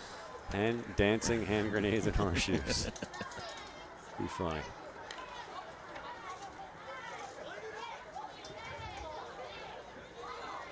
Huh. 14-0 Red lead in the first half. Red ball, 1st and 10 at the 49-yard line in the offensive zone for the umpteenth time in the first half. They are having an absolutely beautiful, solid start to this game. Here we go. Counting players. We went too many? We're good to go? No 13th man. The Saskatchewan Roughriders. LA Grey Cup. Here we go. We're good to go. All right. Got their backfield. Nice high snap. They're going to Yapo, running to the outside. He's got some room. Does he get some blocking? Oh, And they haul him down right about the 25-yard line. He tried Picked to up some beautiful yardage. Tried to cut it back in, but there was just no room for him to go to there. He probably should have gone out of bounds at that point and stopped the clock, but he still picked up 25 yards with a 14-point lead. So great run. He's doing something right. Here we go. Red's looking very solid tonight. They were up 8-6 in the first game they played, and Blue came back and scored about 40 unanswered points, but that's not going to happen this game. This is a different team. There's Yapo in the backfield. Evan Butler on the chase. Does he get some room? Does he get in the end zone? No. Vinny Braunauer comes across, hauls him down. But they picked up another first down, and Red is just rolling here. The big red machine. The Red Tide. Double ice creams. This just keeps getting better. Gonna be a sugar rush. You love seeing this kind of effort and enthusiasm. I mean, like you said, Red hasn't won a game yet this year. It's their last game of the season, and they're laying it all out on the table there. They want that W bad. Of course, and I made the bet with Alex Buxton, my coworker, whose son is on Red, that if they win tonight, I've got to dye my beard again. If we win, he dies. There you go. Billy Hunter's in for the score. Unbelievable. What a start to the game. A 20-0 lead in the dying minutes of the first half. And I tell you, Blue is going to get an earful by their coaches on halftime, man. They did not want to start the game this way, and Red is just, it's their wheelhouse, man. They're doing beautifully. Yeah. The defense has been on fire. Big stops by the D, and this offense has just come together. Yeah. And who they're missing the most, Blue, of course, is Blaze Cameron. Because when he's on the field, you said it yourself, they're a different team. Huge. Yeah. Completely different team. And we haven't seen him come back out since the second time he's helped out. I think they're just going to sit him. Looks like he's got his helmet off on the sideline over there. I can't see. I'm blind. Too dark. Oh, and they missed the PAT. No big deal. Who cares? They're up 20 points. And we're going to call the half. They'll probably let Blue have a couple of sets of downs. Yeah, well, they got to play the kickoff. I mean, the actual time's kept on the field, so I'm not sure what it is right now. But yeah, Red's gonna have to kick off here, and the last thing they want is to give up a score at this point. If they can get into the half up by 20-0, wow, that's gonna be unbelievable. And maybe Blue flukes off a score. If they do, more power to them. Yeah, because that would just kind of get them on the board and snap them out of this fog that they're in.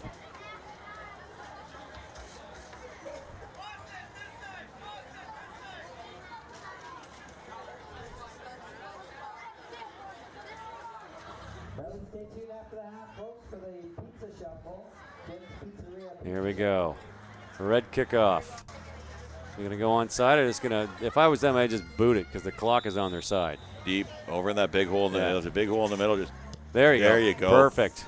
Get it way down there. Big Mac McDonald on the Yapo's back there. Big Mac breaking a few strides. Ball came loose, but there's a flag on the play, so I'm going to think illegal block. And I think they're going to blow it down because number one's got the ball. Yeah. That ball came loose, and it looked like number one had it there. Huey, number 22, signaling going the other way. Let's see how they mark it. There's a flag on the play, so it could have been an illegal block on Blue. Let's see what happens. Yeah, you definitely got the illegal block here because he turns back this way, and Yapo falls down, and then there was your illegal block. Yeah. And then he punts the ball there. So this is actually going to be Red's ball. Holy moly. Red is just, everything's going their way tonight. Yeah. Blue just can't get their engine started. It's like starting your car in Saskatchewan. And where are they going to mark the ball? They're moving it.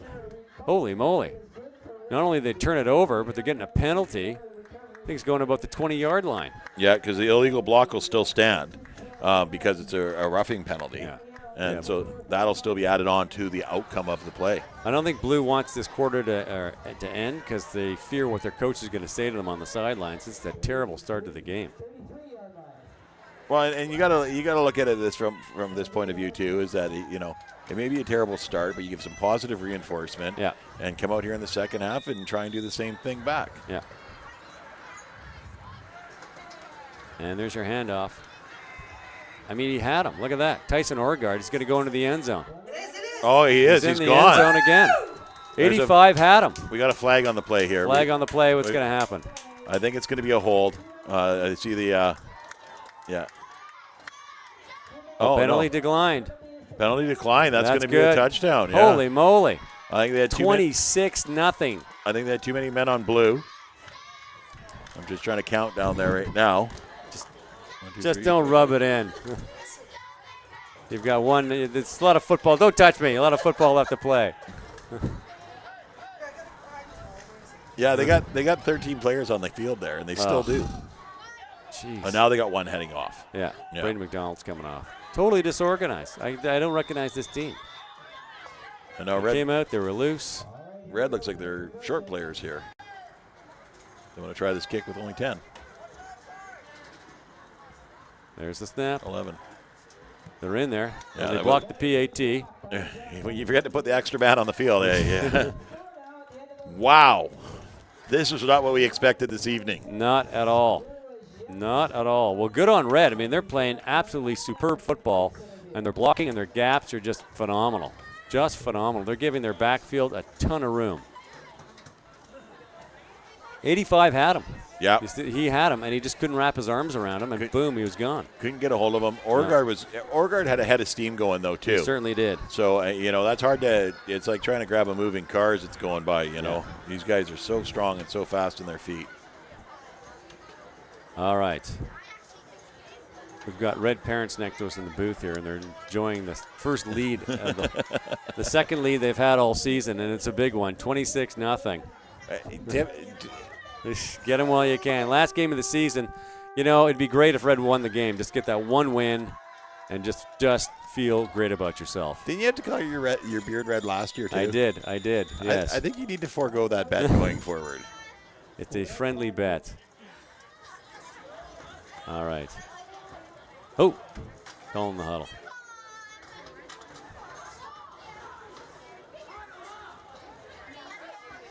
Oh, another timeout.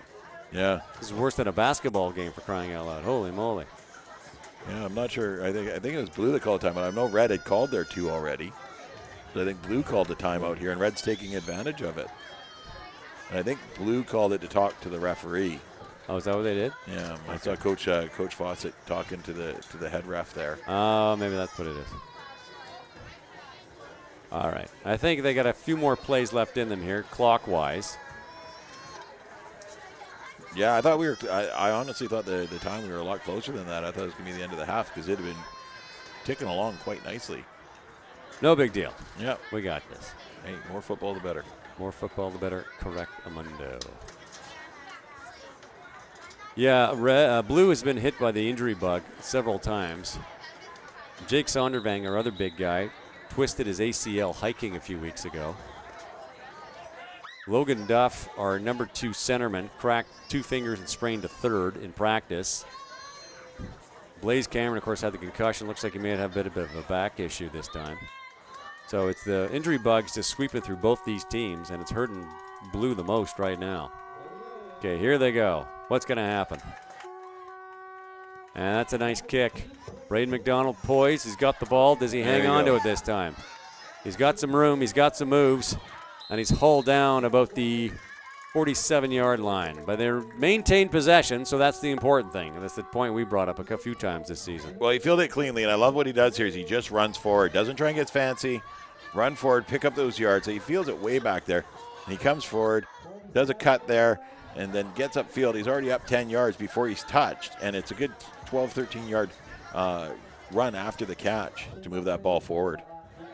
Well, if the football gods are smiling, A touchdown right here would change things dramatically, but we'll see what happens. I'm not holding my breath the way things are going with Blue tonight. Keep positive, Tim. Keep positive. The power of positive thinking. There's the snap. Off to the number 2, Talon the Claw Fisher. Oh, Picked up a good 2-3 yards on that, and who was that with a hit? Number 32. Billy Nice. Hunter. Billy Hunter. Come in there. Whammo. It looked like he had a path there, and Billy had to dive and make the tackle. He makes a great stop here because number 22 had a head of steam, and he was running hard. Great path, big, huge line there, or hole there for him to run through. Good instincts on Billy. He saw the hole, and he clogged it up. Yep. Little liquid Drano. And he's a linebacker on the far side, too. He came across to get that. Here we go. From the shotgun. Slot backs in motion. There's a handoff to Vinny. What does Hot Sauce do? Thunders up and gets to the 54-yard line. Sets up a 3rd down and about 3. Between the 54 and the 55. 3rd and short, we'll say. 3rd and about 2-3 yards. Now, if I'm Blue, I'm just give the ball back to Vinny, and I'm going to get that 1st down. Well, I'm watching the communication between the head ref and the back judge here, and he's kind of pointing like this might be the last down. This is what I'm thinking from these hand signals and whatnot. So I think this might be the last down. So if Vinny's going to get the ball, then he better run hard. From the shotgun. There go the slot backs. Ball is up. They're going for Big Mac. He's got that ball. That's the 1st down. Takes half the team to bring him down. Keeps fighting. Look at this.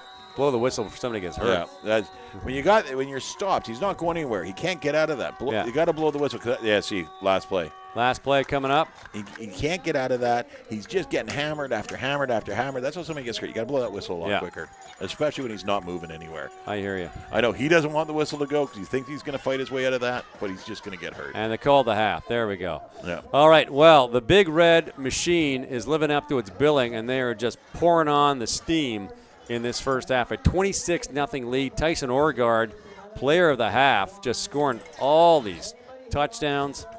And Blue really needs to regroup and figure it out if they want to have any chance at reclaiming some glory in this game. Canex Masonry and Landscaping, Friday Night Lights, Tim Amy, Matt Macri. We're taking a 10-minute break. We'll see you in 10.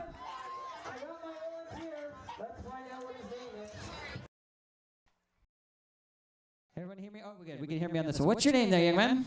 Riley. Riley. Have you played the pizza shuffle before, Riley? So you know what we're going to do? Let's come on out here to the field there, Riley. Come on out here to the white line. All right, so just so everyone else knows, I'm sure we've all seen it. Here's our pizza on the board. We're going to stick one and then remember where it is, and then watch what happens.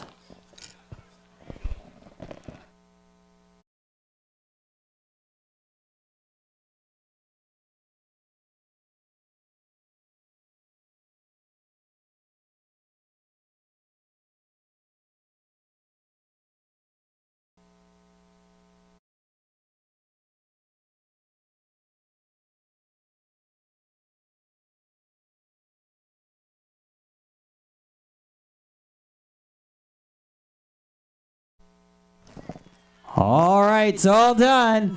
What do you think? 1. 1. Riley thinks number 1. What do we think of the stands? I think it's number 1 too. Let's see box number 1. All right, there you go, buddy. Free pizza on us. All right, folks, we'll be back in 10 minutes.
And we're back. Canex Masonry and Landscaping Friday Night Lights for a second half action.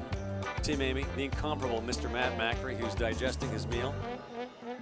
Give him a second. I'll just keep rambling here as he chews away. It's okay. No pressure. Don't choke. It's good. We're good. Okay, well, it's a 26-0 red lead over blue. And the big red machine is just killing it out there tonight. And blue just can't get their engine started. The big blue wrecking crew is just coming up with a poof so far. Well, and you get in these scenarios where you got blue who's moving on next week in the playoffs. Right. And they're thinking of next week. Yeah.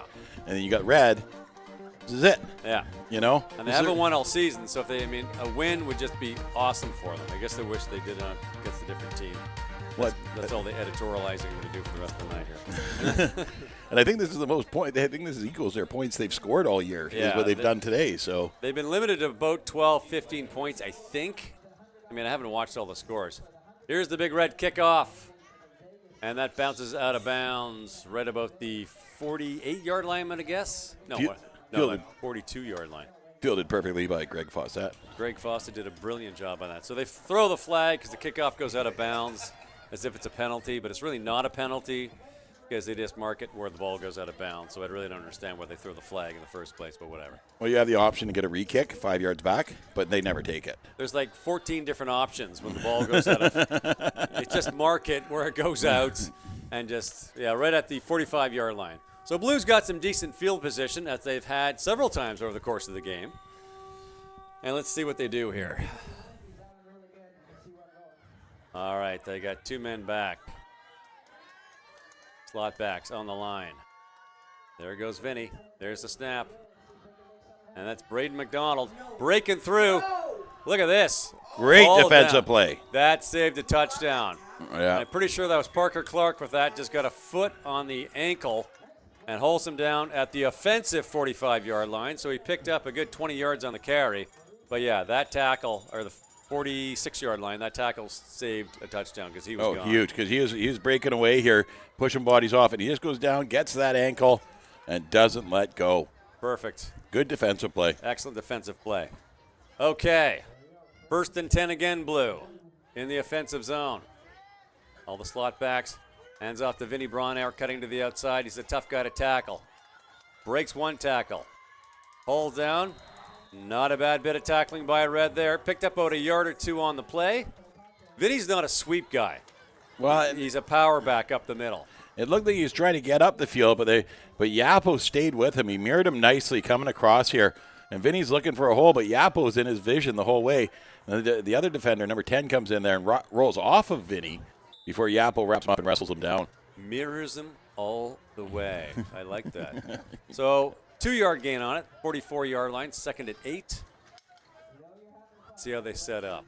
No word officially on whether Blaze Cameron will come back into the game. My suspicion is that it's going to rest him. That's what my gut is telling me. There's the snap. Back to Vinny. Here's his bread and butter. Up the middle. Breaks one tackle. Breaks another. Thunders up to the first down. Beautiful bit of running. Hauled down about the 34-yard line, 1st and 10 Blue. Well, Tyson Orgard got over there for the tackle, but it wasn't before the damage was already done, and did a great job. They know they can't. You can't tackle Vinny up high. He's just too big and strong, and you got to get down and take those legs out from underneath him, which is tough to do. And Tyson Orgard did it beautifully. So again, I mean, this a series of touchdown-saving tackles by Red is, I think, the difference in this game. That and I don't want to talk about it. First and goal and intercepted pass. Okay, here we go. From the shotgun. Slot backs in motion. There they go. Rocking back for a throw. And he threw that ball away wisely. They're looking at each other wondering where everybody was, because someone was not in position for that. So 2nd and 10 at the old 34-yard line. Good crowd out tonight. We've got some kids rolling around. We got Angus Reid with his book, Thanks Coach, about his relationship with his offensive line coach for the BC Lions, Dan Desario. I read the book myself. It's absolutely superb, and it's more about life lessons than football. So ChilliwackGiants.com, you can go through Amazon, and any book that you buy through the Chilliwack Giants, $5 goes back to our association. So thank you, Angus, for your wonderful generosity on that. Such a wonderful guy. 2nd and 10. In the pro set. There go the slot backs. The snap, the handoff to Vinny Braunauer. Nice gap. Great job. Good moves. Dragon, guys. Gets the first down. Gets more, keeps getting more, and he's got a 1st and 10 about the 6-yard line. Superb run by Vinny Braunauer. I saw a flag out there, though. Evans. Well, they're moving the sticks. No, I guess I missed. I guess I thought I saw a flag, but I guess it must be just lights going across the screen. Sometimes the lights just go across the screen. Yeah. I thought the that was screen of life. Wait, okay, here's the thing. I'm a Chargers fan, right? We heard. And so you're watching the game, and a lot of them wear the gold gloves, the yellow gloves. Yeah. So you see a play happening, you're like, oh, there's a flag. Oh, wait, no, it's just his hand. Over and over throughout the game. Okay. Handoff. Big Mac. Thundering up the middle. Pushing hard. Call that play before somebody gets hurt. Yeah. Yappa was able to wrap him up and wrestle him down. Did he pick up a yard or two? Maybe picked up a yard or two. If I'm blue, I'm keeping that ball on the ground. I'm giving it to Vinny or Braden, and we're getting into that. Get it into that end zone. Do not throw the ball. Oh, come on. What could go I don't want to hear about it. What could go wrong twice? Stop What could go talking. wrong twice? I'm rooting for a pass right now. Rootin' tootin' for a pass. There we go. They got their big boys in the backfield on the pro set. And there goes Vinny. And there goes Vinny. And did Vinny get it in? He's going to call him down on the 1. On the 1. 3rd and goal at the 1-yard line. And do they give it back to Vinny to punch it in? Only time will tell. Well, I don't think they're quite close enough for a pass on the last one. They had to get closer. Now they throw. Okay. You know what, Smarty Pants? I think I've heard enough of from you. Well, that's okay. You have to next year to get over it.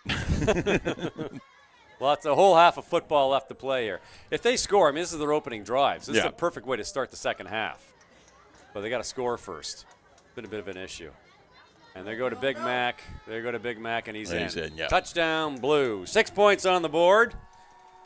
And that's exactly how Blue wanted to start this half. Yeah, you get that long body, you hand him the ball, and just let him fall over that 1 yard. That's all he needed was 1, and that's what they got. All right. I didn't pep talk anybody. I checked in on Blaze Cameron to see how he was doing. He's anxious to get back on the field, but I didn't talk to the coaches. I'm not getting in their way. No. They see what Braden McDonald can do here. Well, this is a good character builder for the blue team, too. I mean, they got a big hole that they got themselves in the first half, and now they want to. Off the sidebar. Holy moly. It was a rough snap, and the holder was able to get it back there in time to get the kick off, but it was a rush kick. So I like to point out that my team has blocked about 2 PATs on the red team, so just point that out right now. That was just a missed attempt. We blocked the other ones. Look at that. Hits the crossbar perfectly. Or the upright. What am I talking? The upright. That's what I'm thinking. I'm at a loss for words. A loss for words of technology. So how are your LA Dodgers doing, speaking of Los Angeles Oh, teams? it's I keep peeking. It's the bottom of the ninth. They're tied 1-1. Holy moly. They got 2 runners on and 2 out. You know, the Red Sox just have a remarkable team this season, and LA's down 2 games to zip. Heading home, which is the good news. But, yeah, you're in pretty deep. You are. Yeah, that's a great Red Sox team. I mean, Yeah. watching the last 2 games, watching them manufacture runs and just stick to the game plan, never falter. And you see Benintendi's or whatever his name is with that catch the other night? Oh, unbelievable, I eh? mean, that was like Swan Lake, man. He left it 4 foot vertical, fully extended, and just didn't even snow cone it. Got it right in the glove beautifully. Yeah. So, yeah, I think the ball's just bouncing from the Red Sox away. And I have another bet on that. I'm going to have to bake Megan Martell-Reed a cake if Boston wins. There's the onside attempt. That's a live ball. Nice job. I think that's Parker Clark that smothered it right on the 50-yard line. Well, the front line guy grabbed at it and it went off his hands, and now it becomes really live. Yeah. And Live. Parker Clark was very smart. Get on that ball, and then the red team now has to get their offense out there and going back to doing what they were doing, making them successful. All right. The Big Blue Wrecking Crew, their defense, it needs to shine. It needs to shine right now in this second half. They got to get that ball back and get it in the end zone. What are you looking at here? No, I just got the game open on the phone just in case something happens. I'll watch what's going on here. I Don't worry about it. got my eyes on the screen. Handoff. Oh. Who's got the ball? Stopped right about the line of scrimmage. And Blue's got it. Does Blue's Blue on have the it? ball. Oh, Yep. Bruiser Butler, Evan Butler, number 50. Look at him. Look at him. He's so pumped. He's so pumped. Yeah. I love Evan. Well, you love it when the linemen jump on it, recover the ball. Because they're like, I touched the ball today. I got it. Yeah, great job. Johnny on the spot. He's Smart. such a powerhouse.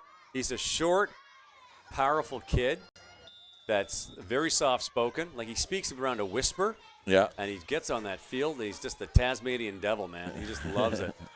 He just loves football. Love seeing it out there. Yeah. All right, 1st and 10 Blue in the 51-yard line. Looks like they're going to cock for a pass. No, quarterback keeper. Does he get? Haul down. Probably lost maybe a yard or 2. Looks like he got hauled out about a yard back. Yep. Yeah. A little slow to get up. Oh, he's hurt. He got tackled hard there. He's fighting to get himself back up and He's move hurt. it. No, Yeah, he's not going getting down. up. And now this is your backup quarterback, is it not? He's our backup quarterback. Lucas Fever is hunting right now. He's killing things. He looks, ow. Oh, he's hit. He is hurt. Yeah. No, he got tackled hard there. Vinny Braunauer can step in as quarterback. Well, that's who's over talking to the coach right now, so I think he's getting the wristband. Yeah. Vinny is quite the leader and quite the expect a lot of quarterback keepers from coming in this moment forward. Yeah. Just run with it, Vinny. Well, Wyatt Stobbs, I'm hoping he's just hurt and not injured because, I mean, the injury bug has just been killing this team so far in the second half of this season. And to lose your backup quarterback and brilliant wide receiver and corner would make it pretty tough going into next week. Or 2 weeks from now, pardon me. Well, he's fought hard throughout this game. I mean, Yeah. you're right. He does give up a lot size-wise back there. But that hasn't slowed him down at all. And he was making a great run there before he got taken down. I'm looking at the scoreboard. So what did you find out about that interception in the end zone? It was, no, that's it. That was a touchback. That was no points. No points. Yeah. Yeah. I don't know what John Rogers was thinking. 2 points. That makes no sense. Yeah. No, so if you pick a ball off in the end zone and take a knee, Right. it becomes a touchback, which moves it out to the 20-yard line. Right. No problem. If you take the ball into the end zone and you Right. get tackled, so if you snap the ball and your quarterback's in the Yeah, end yeah. zone and the quarterback is that's a safety, Yeah. right? Not if the offense throws it and their defense gets a hold of it, Right. that either becomes a run it out or a touchback. Right. And there's no points for either of those. So Wyatt Stobbs getting carried off. That is not a good sign. And Vinny Braunauer will step in as quarterback for the first time this season. There's a quarterback keeper. What did I tell you? Yeah.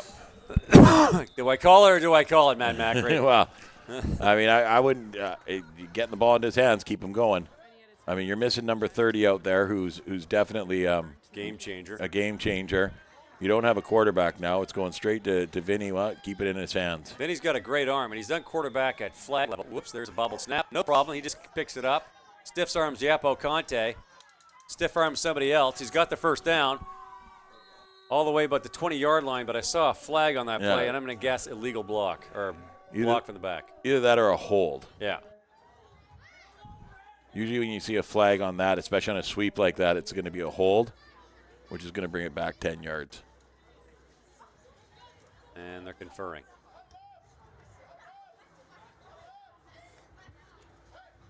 A depleted Blue roster.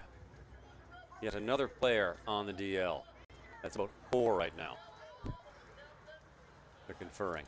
This is a really good reffing crew right now. This is probably some of the best refs out there. Do a superb job. Yeah. How are they going to call it? Yeah. Face mask. Oh, maybe on the stiff arm he got a hold of the face mask. Oh, jeez. So that's going to be 15 yards back and repeat third down. Holy moly. Bad break. A bad break for Blue. Yeah, I think he on the stiff arm on Yapo, he must have clinched the face mask a bit. Yeah. Well, that's a tough one for Blue, but can they get it back? And here comes Vinny. So and God love him, Vinny hasn't taken a snap, not even practice all season. Yeah. So he's doing everything he can out there, and he's going to get my IHOP Player of the Award. My vote for Blue. Oh, I love it when the chips are down. You get a player that steps up and goes, "I got this, coach." Yeah. So they're about 15 yards back. Repeat third down. There go to Big Mac. He's getting some blocking. Big Mac's fighting to the outside. He's got some room. Lots of space. Lots of space, and he gets the first down. There you go. Look at Blues jumping around, pumping their arms up.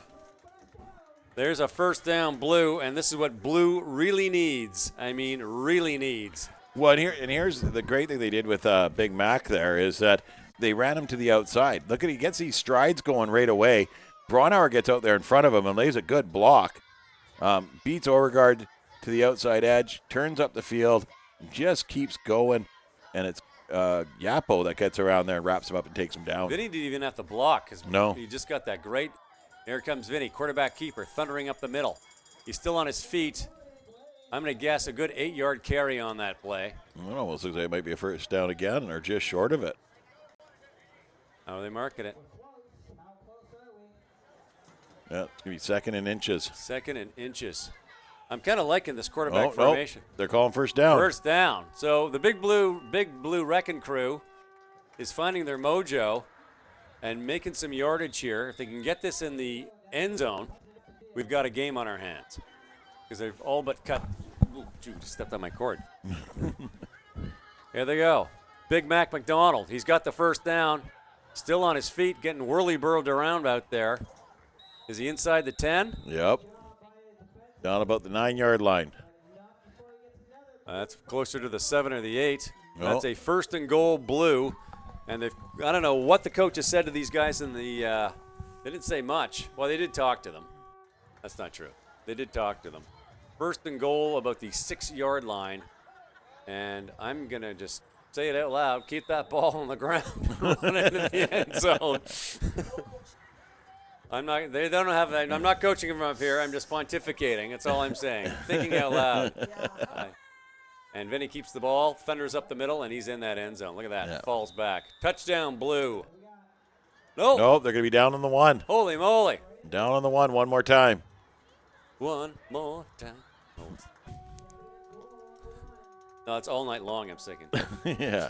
One more time. Give it to me one more time. What's the other one? Oh, God. One more. With the Journey. What's the song from Journey? Don't Stop Believing. Yeah. They say one more time at one point. I don't know, whatever. It's irrelevant. Taking it from the pistol. And there goes Vinny into the end zone. There's your touchdown. We got a game on our hands, folks. The Big Blue Wrecking Crew is finding this mojo. If they get a PAT here, they cut the lead officially in half. Nice clean snap. Well. And we'll see where the whole thing takes us moving on forward.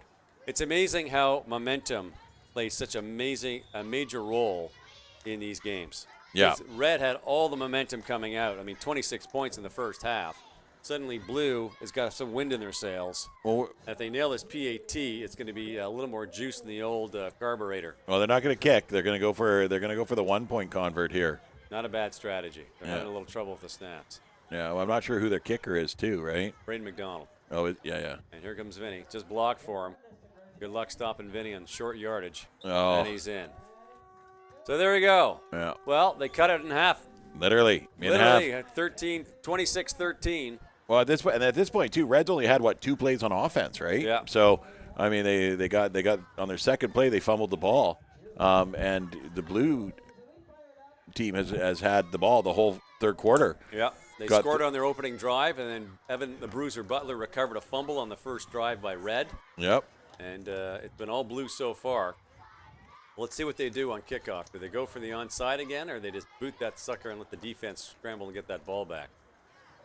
Well, I think at this point they want to try and get the ball back. I don't know if they go onside or maybe drop it behind the front row and get to the ball and try and get it back. Reds really got to protect the ball here, Yeah. and then once they get going on their offense, they've got to really protect the ball. All right. You'd think losing your quarterback would be a hindrance, but it hasn't stopped them. Well, and the red team's 5 yards too far back. So here, this is rough here. They're going to do the onside kick, There it is. but instead, bounce Number straight to him. 25 grabs the ball, hangs on to it, which you're supposed to do. And 25, of course, is none other than Phoenix Campbell. Phoenix Rising. So 1st and 10 at the old 53-yard line for Red. Usually the front line of your recovery team sits 10 yards back. For some reason, they were 15. But Blue, instead of dropping it 5 yards short of the first line, kicked it right to them. Right. When you see something like that, you try and take advantage of it and just drop it in front of them and then go get that ball. This is a big set of downs right here. If Red scores on this drive, they've got it. If Blue gets that ball back, it's anybody's game. Let's see what they do. There's a handoff to Yapo in the backfield. He's cutting to the outside. Braden McDonald gets a block. He's moving in. Does he get a hand on him? And they haul him down. Nice fall forward for Yapo Conte. Gets to the 50-yard line.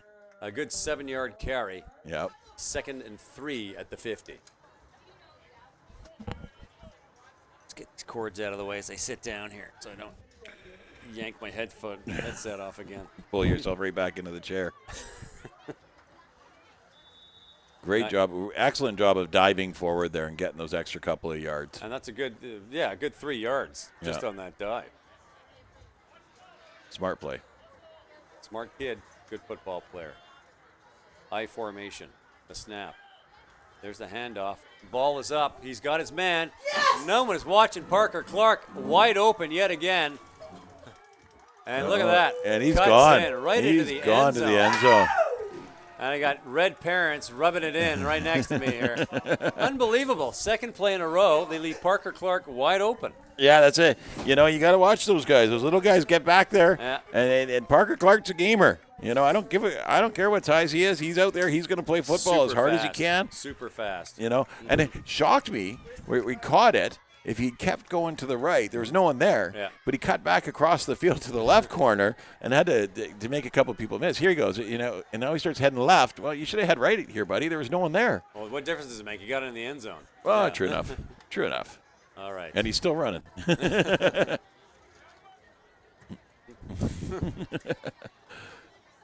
And somebody's offside on that. Yeah. There, Flag thrown on the kickoff against Red. Looks like too many men on red. Too many men on Red. Yeah. So what happens here? This Re-kick, 5 yards back, re-kick. Kick 5 yards back. Okay.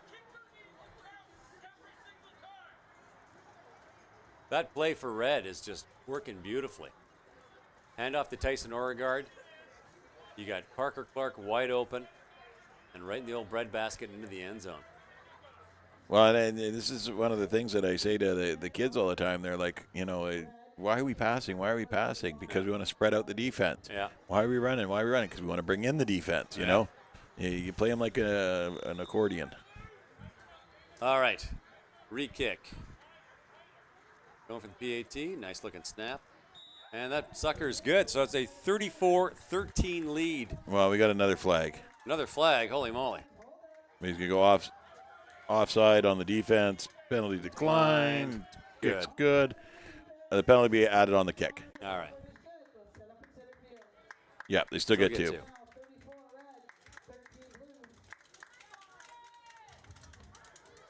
Well, Red has waited till the very end of the season to bring it, and they're bringing it with a vengeance. Holy moly. They're throwing it out here on the field. Like, this is all hard, and it's nice to see. It is. I mean, you know, a lot of teams can just give up and think, hey, you know, we're going to play our better half, and they're going to beat us, and we're just going to roll over. Nope, these guys came to play today. They did. And so, good on them. I'm very impressed with the Red team today. They've had some success. Focus on the game. Well, I was looking up stats here. Oh, okay. For the junior bantam Red, and they've scored. Their total points for the year was 70. Right. They've done half of that tonight. Yeah. So this is a big game for them. This is huge. You always want to finish the season on a good note, regardless. Nice looking kick right to Braden McDonald. Again. Catches her in the old bread basket.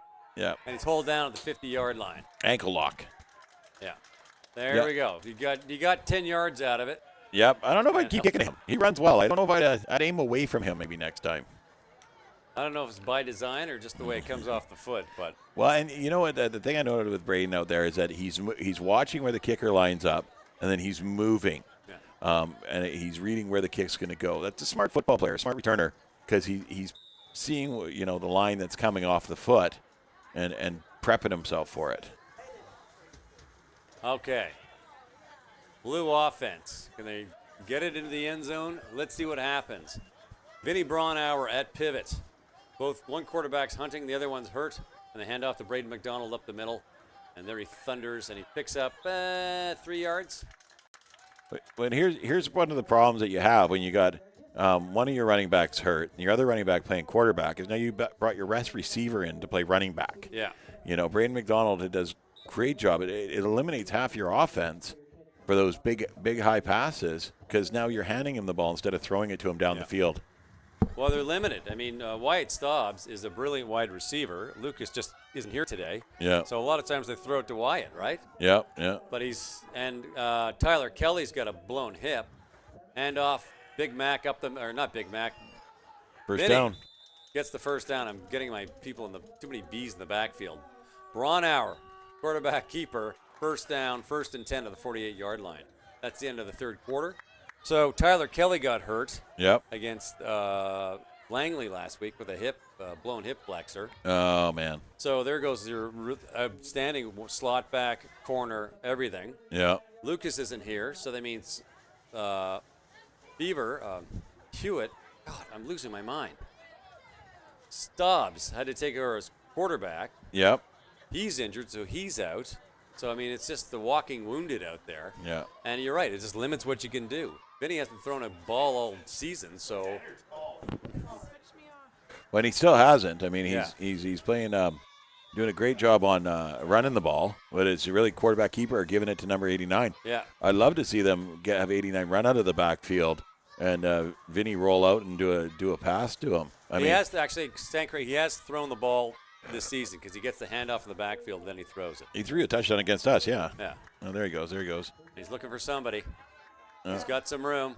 Tuck that ball in. There you go. Yep, another Look first how down. Strong. First down. Another first down. 1st and 10 at the 41-yard line. Well, I tell you, you know, you're watching these guys out here, and some of them give up a lot of size to Vinny Braunauer. Yeah. I wouldn't want to try and grab those legs when he's in full stride. No. Those are massive, powerful legs. And a lot of these guys are just bouncing off of those legs as they're trying to bring him down. Tough. But you can't take him down without tackling his legs. No. Well, Billy Hunter had him beautifully around the waist and dragged him for a good 3-4 yards. Yeah. Well, what they're doing on offense right now seems to be working, but it's killing them. Oh, timeout called. What's killing them is on defense. Yeah. They can't get it together on defense. They're just giving up way too many points. So they're, on this drive, it's conceivable they might score again, but they're still down by 20 points, right? So it's the defense it's a bit of a small team. Both teams are a little on the small side. Red's a bit bigger, but they're a year younger. Yeah. Whereas we're smaller, but we're a bit older. But I mean, half our defense is sitting on the injury reserve list right now. That hurts. That hurts a lot. Yeah. So you do what you can do, and you know what? If you come out and you have a good game, you don't win. Who cares? You put the effort in. So. And you can't rest the defense on 2 or 3 people's shoulders either. No. You need 12 guys tackling and getting to the Yeah. ball, and really the plays are being made by the same couple of guys out there on the defense. Yeah. And when they get blocked, you see the big runs, and the 34 points on the board talks to it. Yeah. You're 100% correct. I'm going to record that. Bring that home with me. See what he said? Right here. See what he said? Yeah.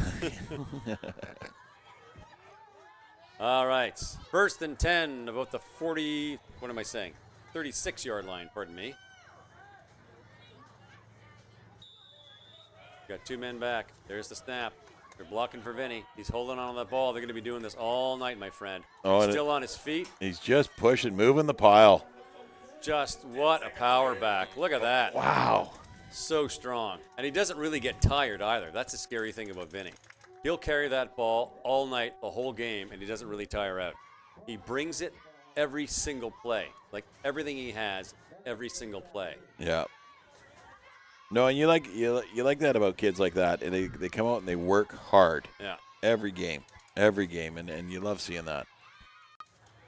And that kind of effort, like just watching him here again, move the pile forward, yard after yard after yard, 3 bodies on him, and he's just dragging them with him. The hot sauce, stinging him. The hot sauce. Oh, the coaching staff. I got a good crack at him. Hands off, Braden McDonald's got out of the room up the middle. And he gets to a 1st and goal, I'm going to say around the 6-yard line. Is that enough to move the markers? That's enough to move the markers. Good. No, I stand corrected. It's probably 2nd down and about 3 is my guess. Tough to tell from this angle. You're actually sitting. Thanks. Captain Obvious. Thanks for blowing the curtain on me here. Exposing the Wizard of Oz as just a man with a machine. Okay. Hand off. Back to McDonald.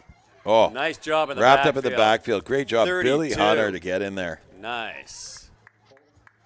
Well, this is good. We got 3rd down now. 3rd down and goal. 3rd and goal. I'm thinking Vinny Braunauer is going to hang on to that ball and get her in the old end zone. And a big stop needed here. Big stop needed here.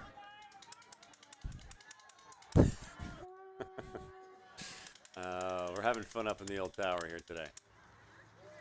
2 men back. There he goes. Look at this. Oh, he Number got him. 32 sacked him beautifully. Look Yeah. at that. And that's Billy Hunter once again. He's getting my high. You know what? I was going to give IHOP to Tyson Orgard. Yep. And I'm thinking I'm going to give it to Billy now because that defense, he's Wow. just playing fantastic. You think he's just unbelievable. He's been playing great tonight all around, offense and defense. Yeah. He's Look had at this. some really good plays. Perfect. And Yapo's in there to finish the tackle. Yeah, they knew it. They knew the ball was going to go to Vinny. Yeah. So they stuck with Vinny. They put the 2 best guys on Vinny, and they were ready to go. Now they got a big hole to climb out of. I mean, they're way back in the, Hey, man, they got a 21-point lead, so this works in their favor because if they march that ball down the field, eat up a lot of time. They're eating up a ton of time. Yep. Yeah.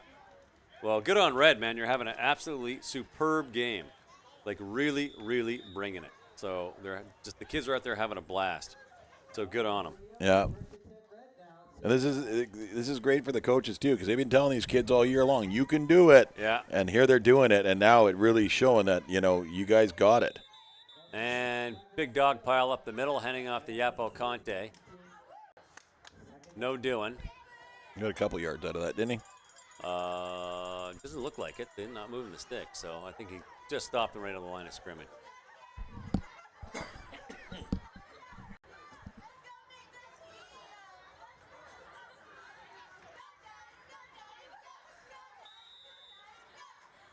Cheerleader, for the cheer squad, this has been the best season for promoting the cheer squad. Let me Yeah. tell you. They've been doing great. Oh, they come out here and it's been beautiful every night except for the first 2. Oh, yeah, you're right. Yeah, the weather-wise, it's been Yeah. superb. There was that one time they were out here, they're all wearing garbage bags. It was Yeah. pouring rain.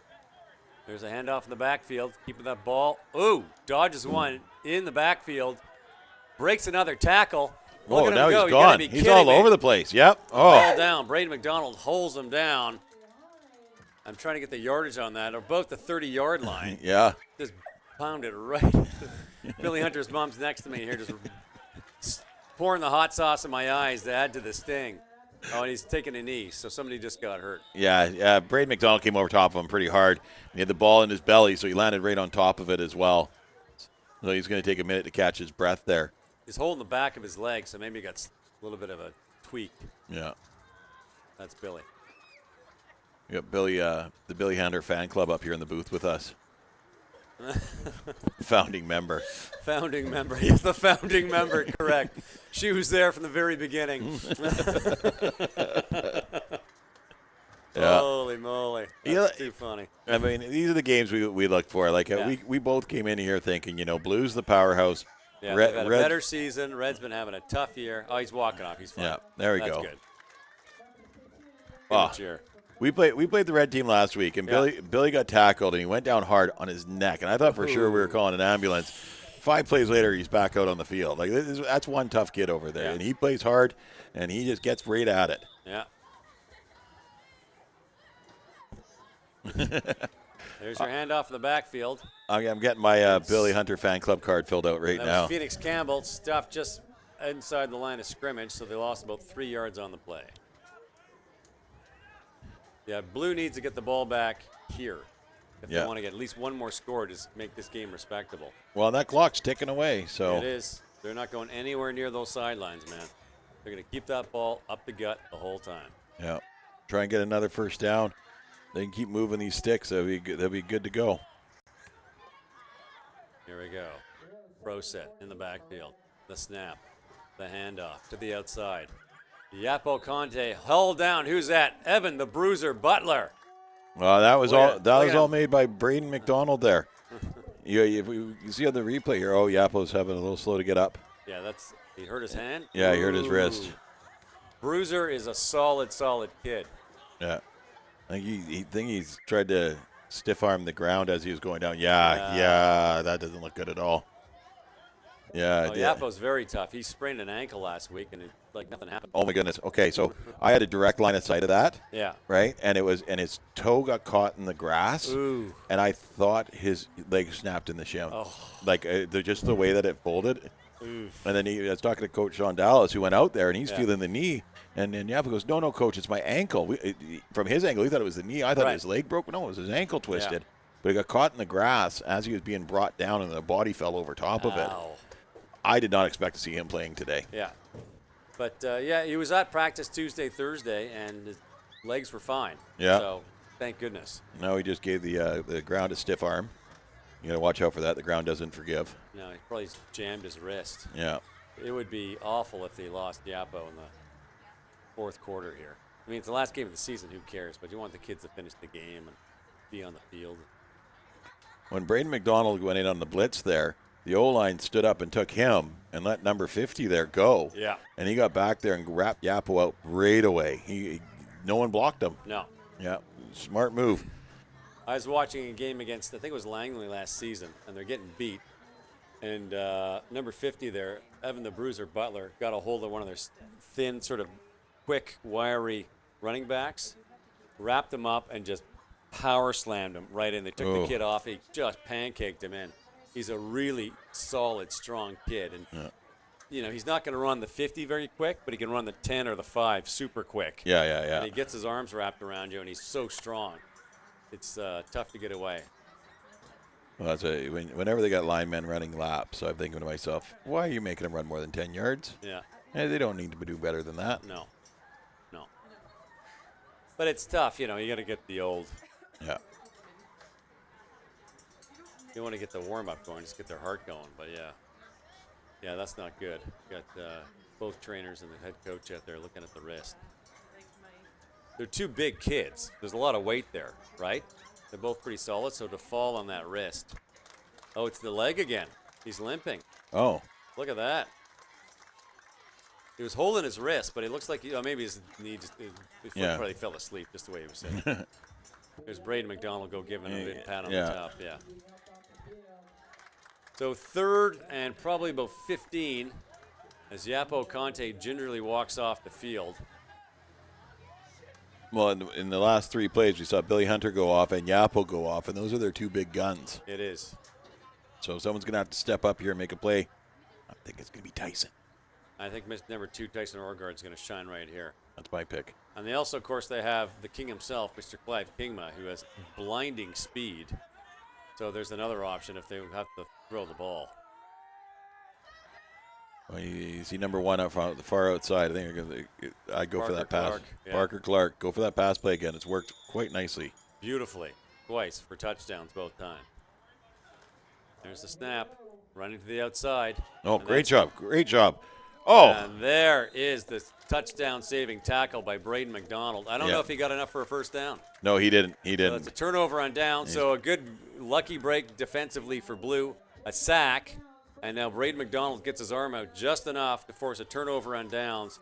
First and 10 Blue at about the 38-yard line. Well, Braden was getting blocked pretty good. He had to kind of dive and get down on the ground there and reach those long arms. He's got those big, long arms. I mean, just a great body for a receiver.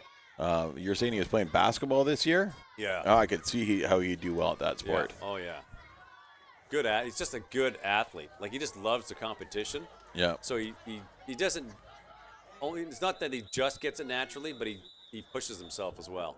And it looks like Red just called the timeout. Yeah, with the injuries, they were short a man on the field there. They had a D-line guy running out there late. And Coach Dallas there is like, no, we got to slow this down and make sure that we got the right defense in place. I mean, you don't got a lot of time left on the clock here. No. You're down by 21, but you don't want to give them that hope, right? Right. I'm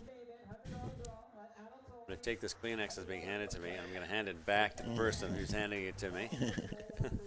One more right there. I just want to point out right now that we racked up 40 points against you guys at the start of the season. You're only at 34.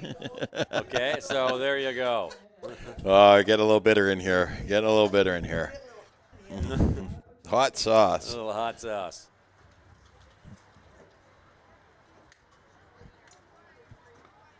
All right. No, coaches. Yeah. Put in the bed, Red. Yeah, you've been saying that all season. Yeah. All right. Hey, yeah. Nasty. So on the field, we got a timeout. Coach Mike Kelly getting his offense prep because he knows they got to score quick here and then try and get that ball back.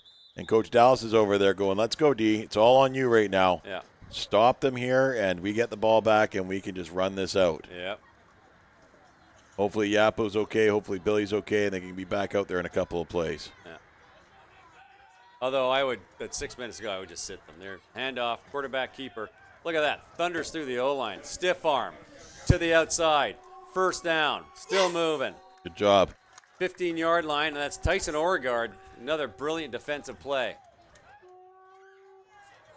And great job here by Vinny, just running people over one more time. Just knocks a bunch of them down. Stiff arm there and gets around to the outside here. And Tyson knows I ain't going nowhere but at your ankles. There you go. And take it out right underneath you. No huddle offense. They call the play as they're running back to the line. There's Vinny again. He's got a bit of room. Doesn't need room.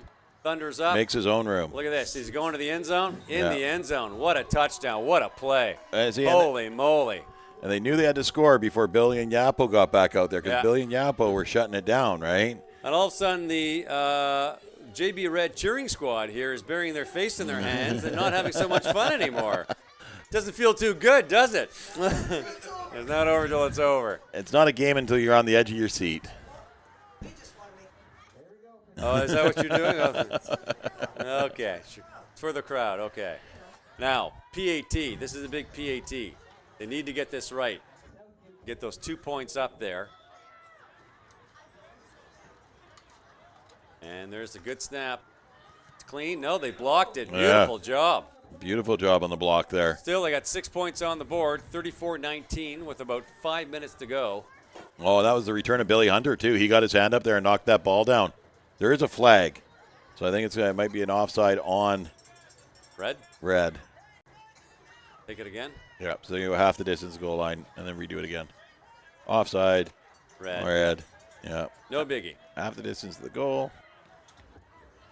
Oh, Or no. So now we're getting. Oh no, the penalty we applied to the kick here. They'll kick from the same spot one more time, and they block it one more time. Holy moly! And it's number 10 that get in there. So they get a touchdown. 34 to 19. Helping with math here. 15-point difference. That's 3 scores. 3 scores. Or two 2-point converts. But Yeah, well, they're not doing too good on the 2-point converts, so I'm going to go with 3 scores. A depleted Blue roster. They're dropping like flies. I can see 1, 2, 3, 4, 5 injured players on the sidelines right now for Blue. So it's going to take everything they have, like every bit, to win this game. And it's going to take almost as much just to make it close. Let's see how they play it. Not a bad crew out there. Looking pretty good.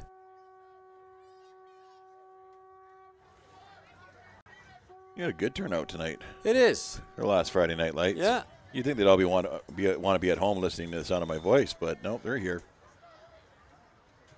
There's the dribbler. What's happening with Good the ball? job. Good job. They There's just field it and drop. Yeah. Field it and drop. Caden Anderson grabbed that ball perfectly and just dropped right on it. So a 1st and 10 at the 46-yard line for Red. Yeah, that's a depleted Blue roster. I mean, 5 guys on the DL right now. Yeah. And big players, too. I mean, Yeah. you got your quarterback not out there. All their beef. Yeah. You got your runner not out there. You've had to move your receiver in to play runner because of all this. Yeah. They're still fighting. Yeah. 5 guys on the injury, and then Lucas Fever, your starting quarterback, is with his dad right now doing some bonding, hunting. And there's the pitch. Oh, somebody jumped. Yeah. And they're going right to Tyson Oregard. Well, they got Yapo and Billy are both back out on the field, so. Good sign. 5-yard penalty procedure against Red. Repeat first down.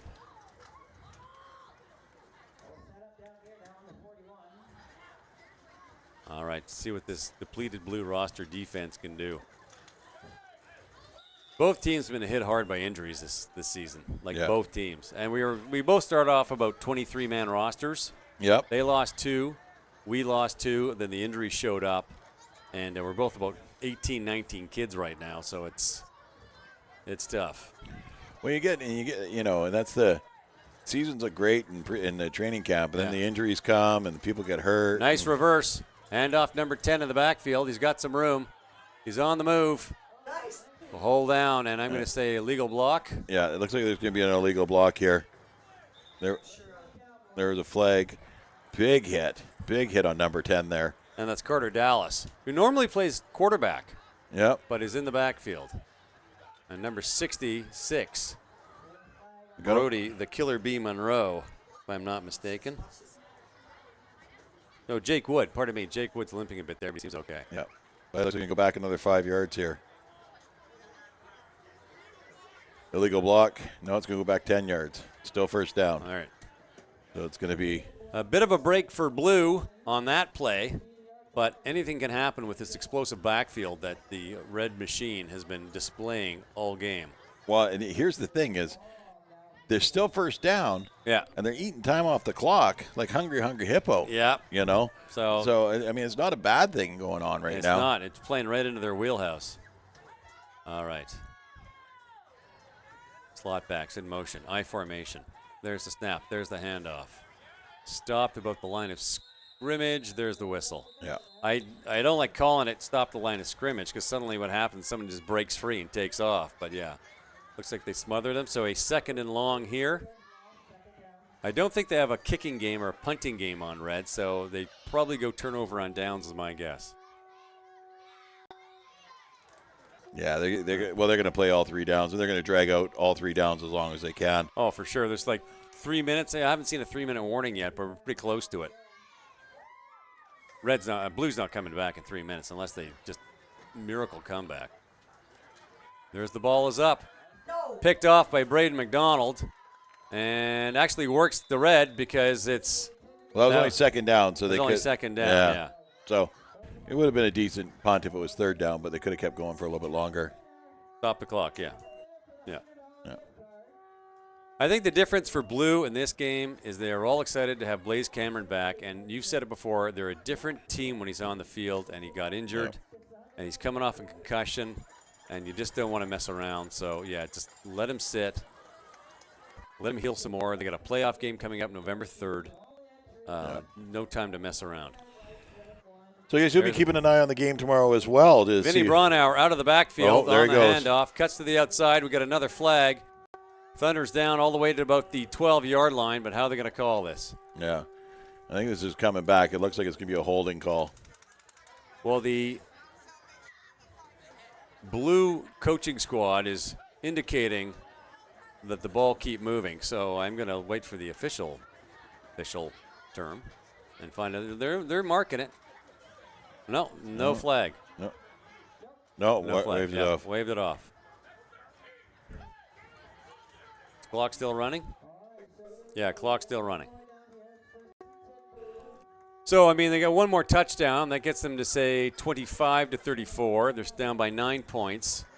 They've been snake bit on the PAT all season. They just can't get those snaps off.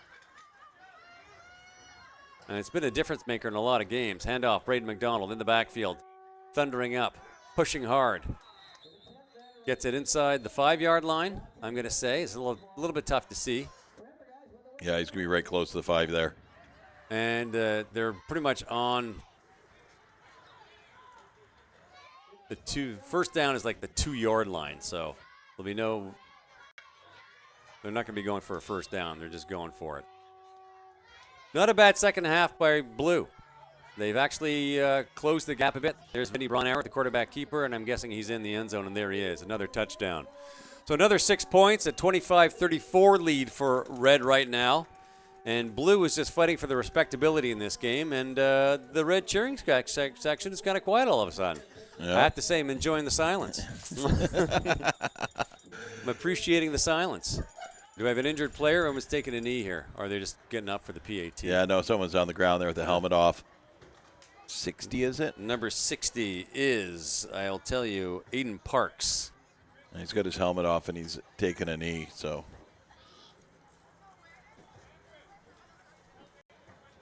Well, they're down by 9.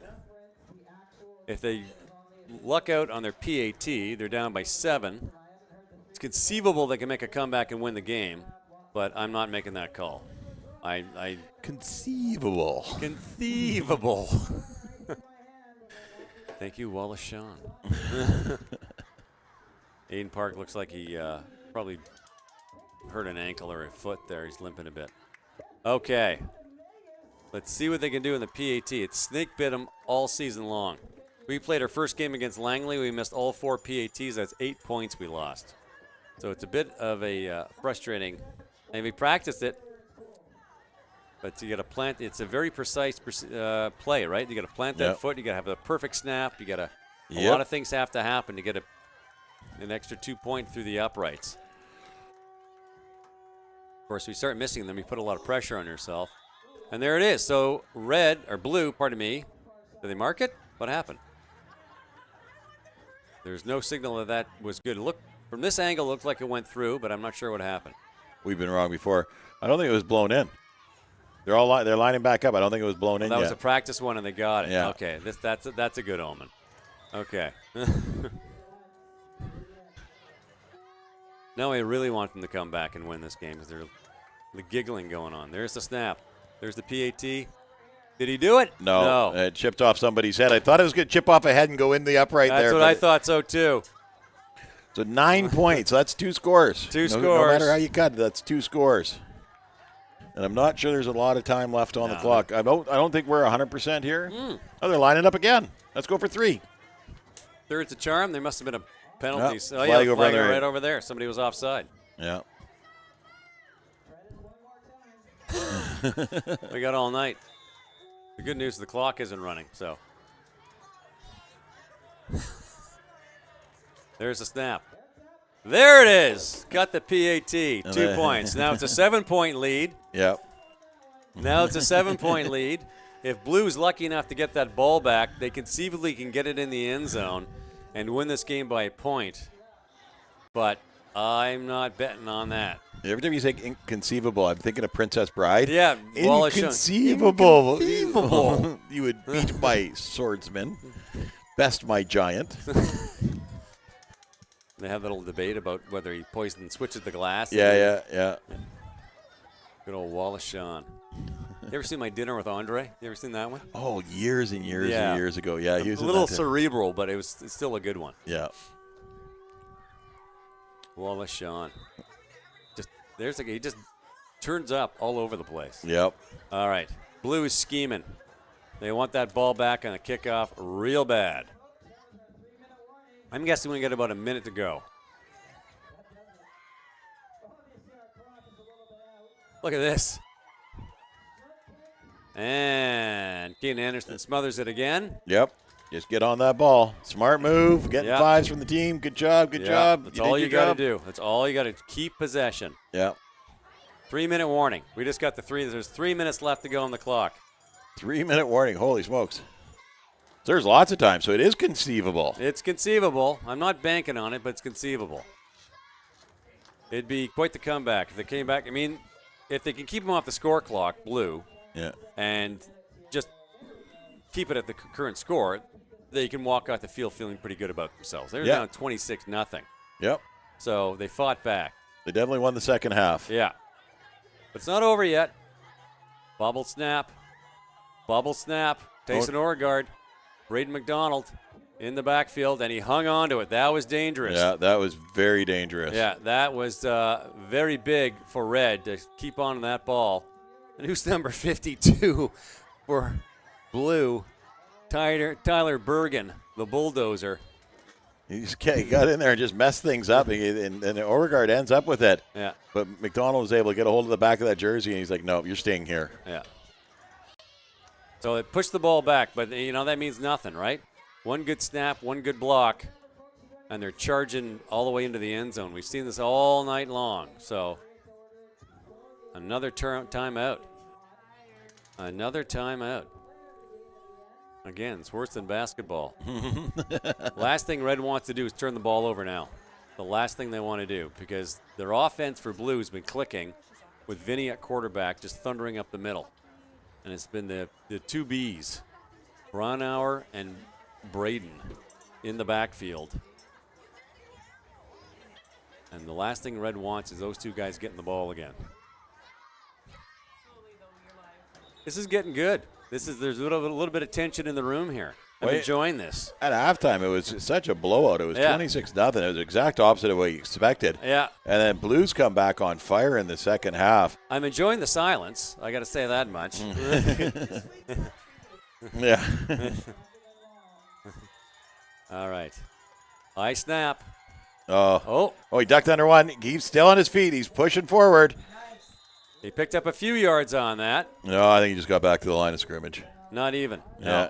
No. Line of scrimmage is over here. He's still back several yards. He got back. Oh, yeah, line of scrimmage. Yeah, I see what you're saying. Not the. Yeah, Blues calling a timeout now. Blues calling a timeout now. Blew by you. Hey, he blew by you. Hey, there you go. Why do I think of this in the last game of the season? Blew by you. Too funny. Crowd's getting into it. Vuvuzelas are going. Cheer squad's clapping. You could cut the tension with a knife up here in the old broadcast tower. The original member of the Billy Hunter cheering squad is drinking a glass called Modesty all of a sudden. Little humble pie. There you go. Well, this is huge. This play here is huge. Yeah, this is big. I mean, this is the game win or lose right here. And it'd be that, a 3rd and 20? Yep. But you know what? Red could burst out of that backfield into the end zone at the blink of an eye. Well, and the Blue coach is talking to the players right now and watch your hands, no face masks. Yeah. Here they go. Underneath the center. There's the handoff. Going to Tayson Oregard, cutting to the outside. He's going to get a first down. Does he? Does he do it? Flag on the play. He's cutting all the way to the inside. Could be a hold or a block. Does Vinny have him? He's got the first down. Vinny missed his block. There's Braden McDonald. There's another one and another one. Yeah. So he got the first down, but there's a flag on the play, so they're waving. The refs are waving. Yeah, there's a hold. It's going to come back, and it's going to be 3rd and 30. Yeah, and Tyson's got to do that one more time. He ran 50 yards, so He did what he had to do, but unfortunately, or 40 yards, my bad. But still, can you do 40, that? 50. Can he do that one more time? That 8 time off the clock. A lot of time off the clock. Yeah, it did. Huge time.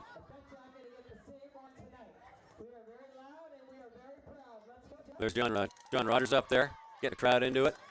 What a great finish. Yeah. Like, it looked like a bit of a yawner to start the game, and this is a really exciting finish. Like, this is what football's all about. And both teams can kind of walk off the field. Hey, they came to battle tonight. They came to battle, and the battles happened in the second half, and both teams can walk off the field feeling good about themselves too, right? One gets the win, one gets the respectability. I mean, Yep. you know, it's not over yet, and they can get 50 yards easy here. Tenacity of both these teams is just unbelievable. Yeah, they both want it right now. Whoops. Oh. Yeah, it's going against blue. Yeah. Oh, jeez. I'm not going to name the player, but the hands are on the helmet. Kicking himself. No big deal. It's only 5 yards. But again, it's time off the clock. The tension is mounting here. I think the longer it takes to get the snap off, the more tense it gets. This is great. What a great game. Yeah, no, it's really turned into a very, very good football game. Yeah. The quarterback going down is probably the best thing that happened to Blue because Yeah. they gave it to Vinny, and he's just been running rampant out there, him and Braden. There's the snap. There they're going to Tyson. There's another flag. There's the ball up. Picked off. Does he have it? He's got it.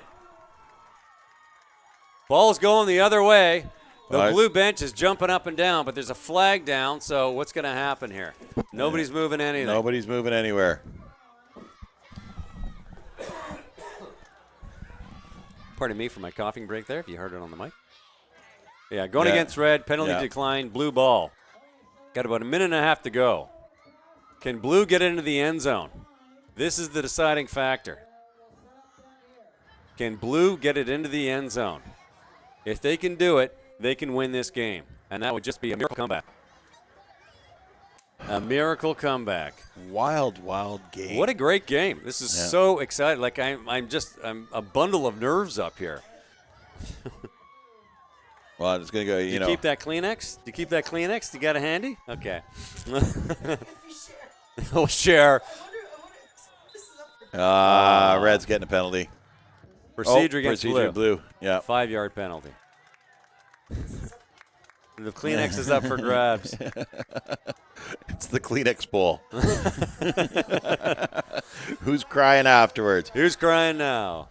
I think Blue noticed that, one of the red guys was trying to get off the field, and then on the line moved, and that caused the procedure, which eliminated the too many men that Red had going on there, which would have been the other penalty.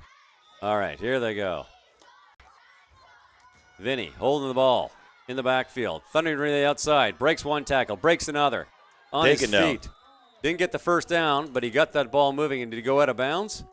Doesn't look like it the way they're scrambling. What did the Dodgers do? Oh, it's still tied 1-1, bottom of the 11th last I looked. You're kidding me. Yeah, I know, right? Nowhere near as exciting as this. Picked up about 6 yards on the play. It's 2nd and 4 at the 36-yard line. To Braden. Cutting through.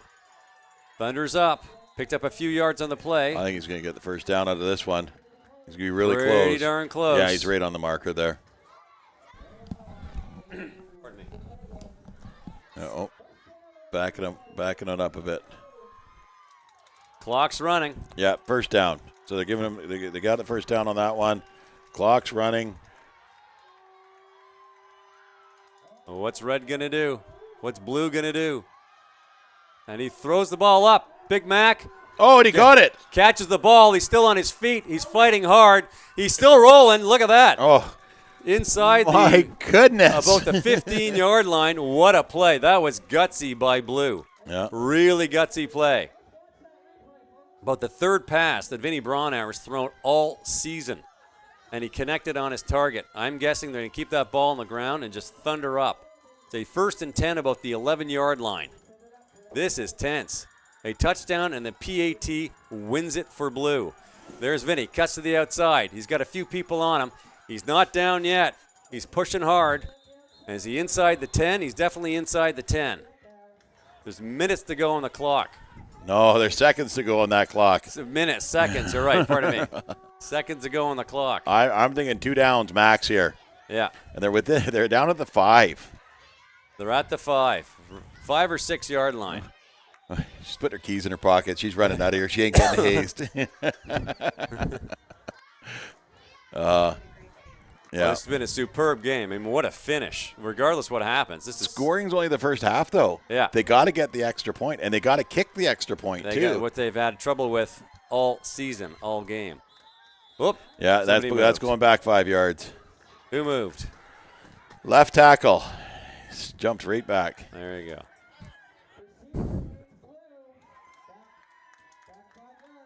Repeat. Second down. No problem. Blues got this. I tell you, I don't know what the better show is, the one up here in the booth or the one on the field right now. This is phenomenal. I love fun rivalries. It's great. It's really great. That's the good thing about playing inter-squad, right? Yeah. Because you get the two parents up in the booth, and they're going back and forth. And Vinny's looking to cock it. Does he have a man? Does he up? It was intercepted. Picked was off. Intercepted. There's the game. That's going to be the ball game right there. There's the game. Yeah, that was a great shot. That was a great shot. Beautiful defensive play by Tyson Overgaard here to get up and knock this ball. And the defender behind them had his eyes in the air the whole time. So Vinny drops back here, puts the ball up really high. Double coverage. Oh, no, it was Kingma that got up there and knocked the ball. And Parker Clark. Parker Clark. There's your player of the game right there is Parker Clark. I tell you, he's had a phenomenal game. And so the refs are signaling a knee? Signaling knees, yep. Oh, yeah, because they got a play left, maybe 2. Okay. Just take a knee. Oh, they're going to take a knee. I see what you're saying. Yeah. I just got my Billy Hunter fan club membership revoked. Well, what a finish to the game. I mean, Red had this game in the bag, and it came down to the very last play of the game. Yeah. And they're just going to take a knee here, and that'll be it. Yeah, that'll be the end of the game right there. Well, what a fantastic finish. Yeah. Absolutely superb. And congratulations to Red. Get the first win of the season on the last game of the season. Look at them celebrating over there. They're so happy. And there's going to be some teary-eyed Blue players on the old sideline there. But they fought. And you know what? They played a good, solid second half. I'm being handed the Kleenex, which is good because my nose is kind of running. There we go. Oh, I feel better now. It's been a great season, Tim. It's been a great season. We had a lot of fun this year. We did. Matt Macri, Tim Amy. Your Canex Masonry and Landscaping Friday Night Lights. Well, that's it for us for this Chilliwack Giant broadcast, I believe. Yeah, signing off for the 2018 season. It's been a lot of fun. It has been great. All right, buddy. Take care. We'll talk to you soon. Cheers. Bye-bye. Bye-bye.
All right, players, line up on the 55 there. We'll get you the player of the game.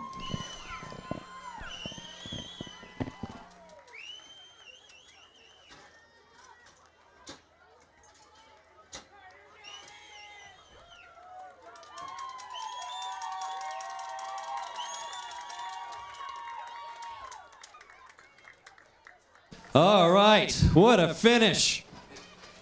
Is my mic on? There we go.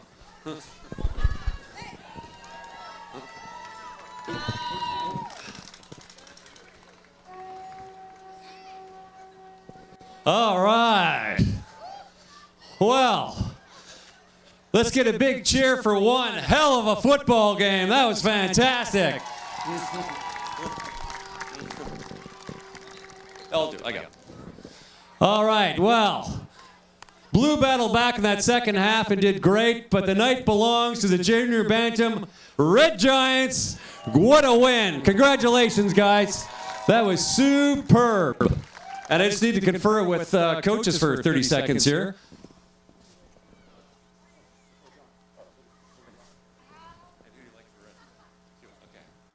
All right, so on the blue team, the Big Blue Wrecking Crew, number 40, Hot Sauce, Vinny Braunauer. Vinny, that was a fantastic game, buddy. How you feeling? All right, I guess. You're exhausted. You played absolutely superb. Hang your head up high, bud. And we got Huey on the other end, number 43, IHOP player. Come on, buddy. Oh, 23. Sorry, Huey. Sorry. Huey.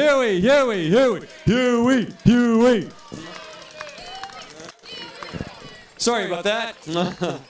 All right, pal. Congratulations on your win. How sweet does victory taste today? Oh, it was very good. Very good. What's your favorite part of the whole game?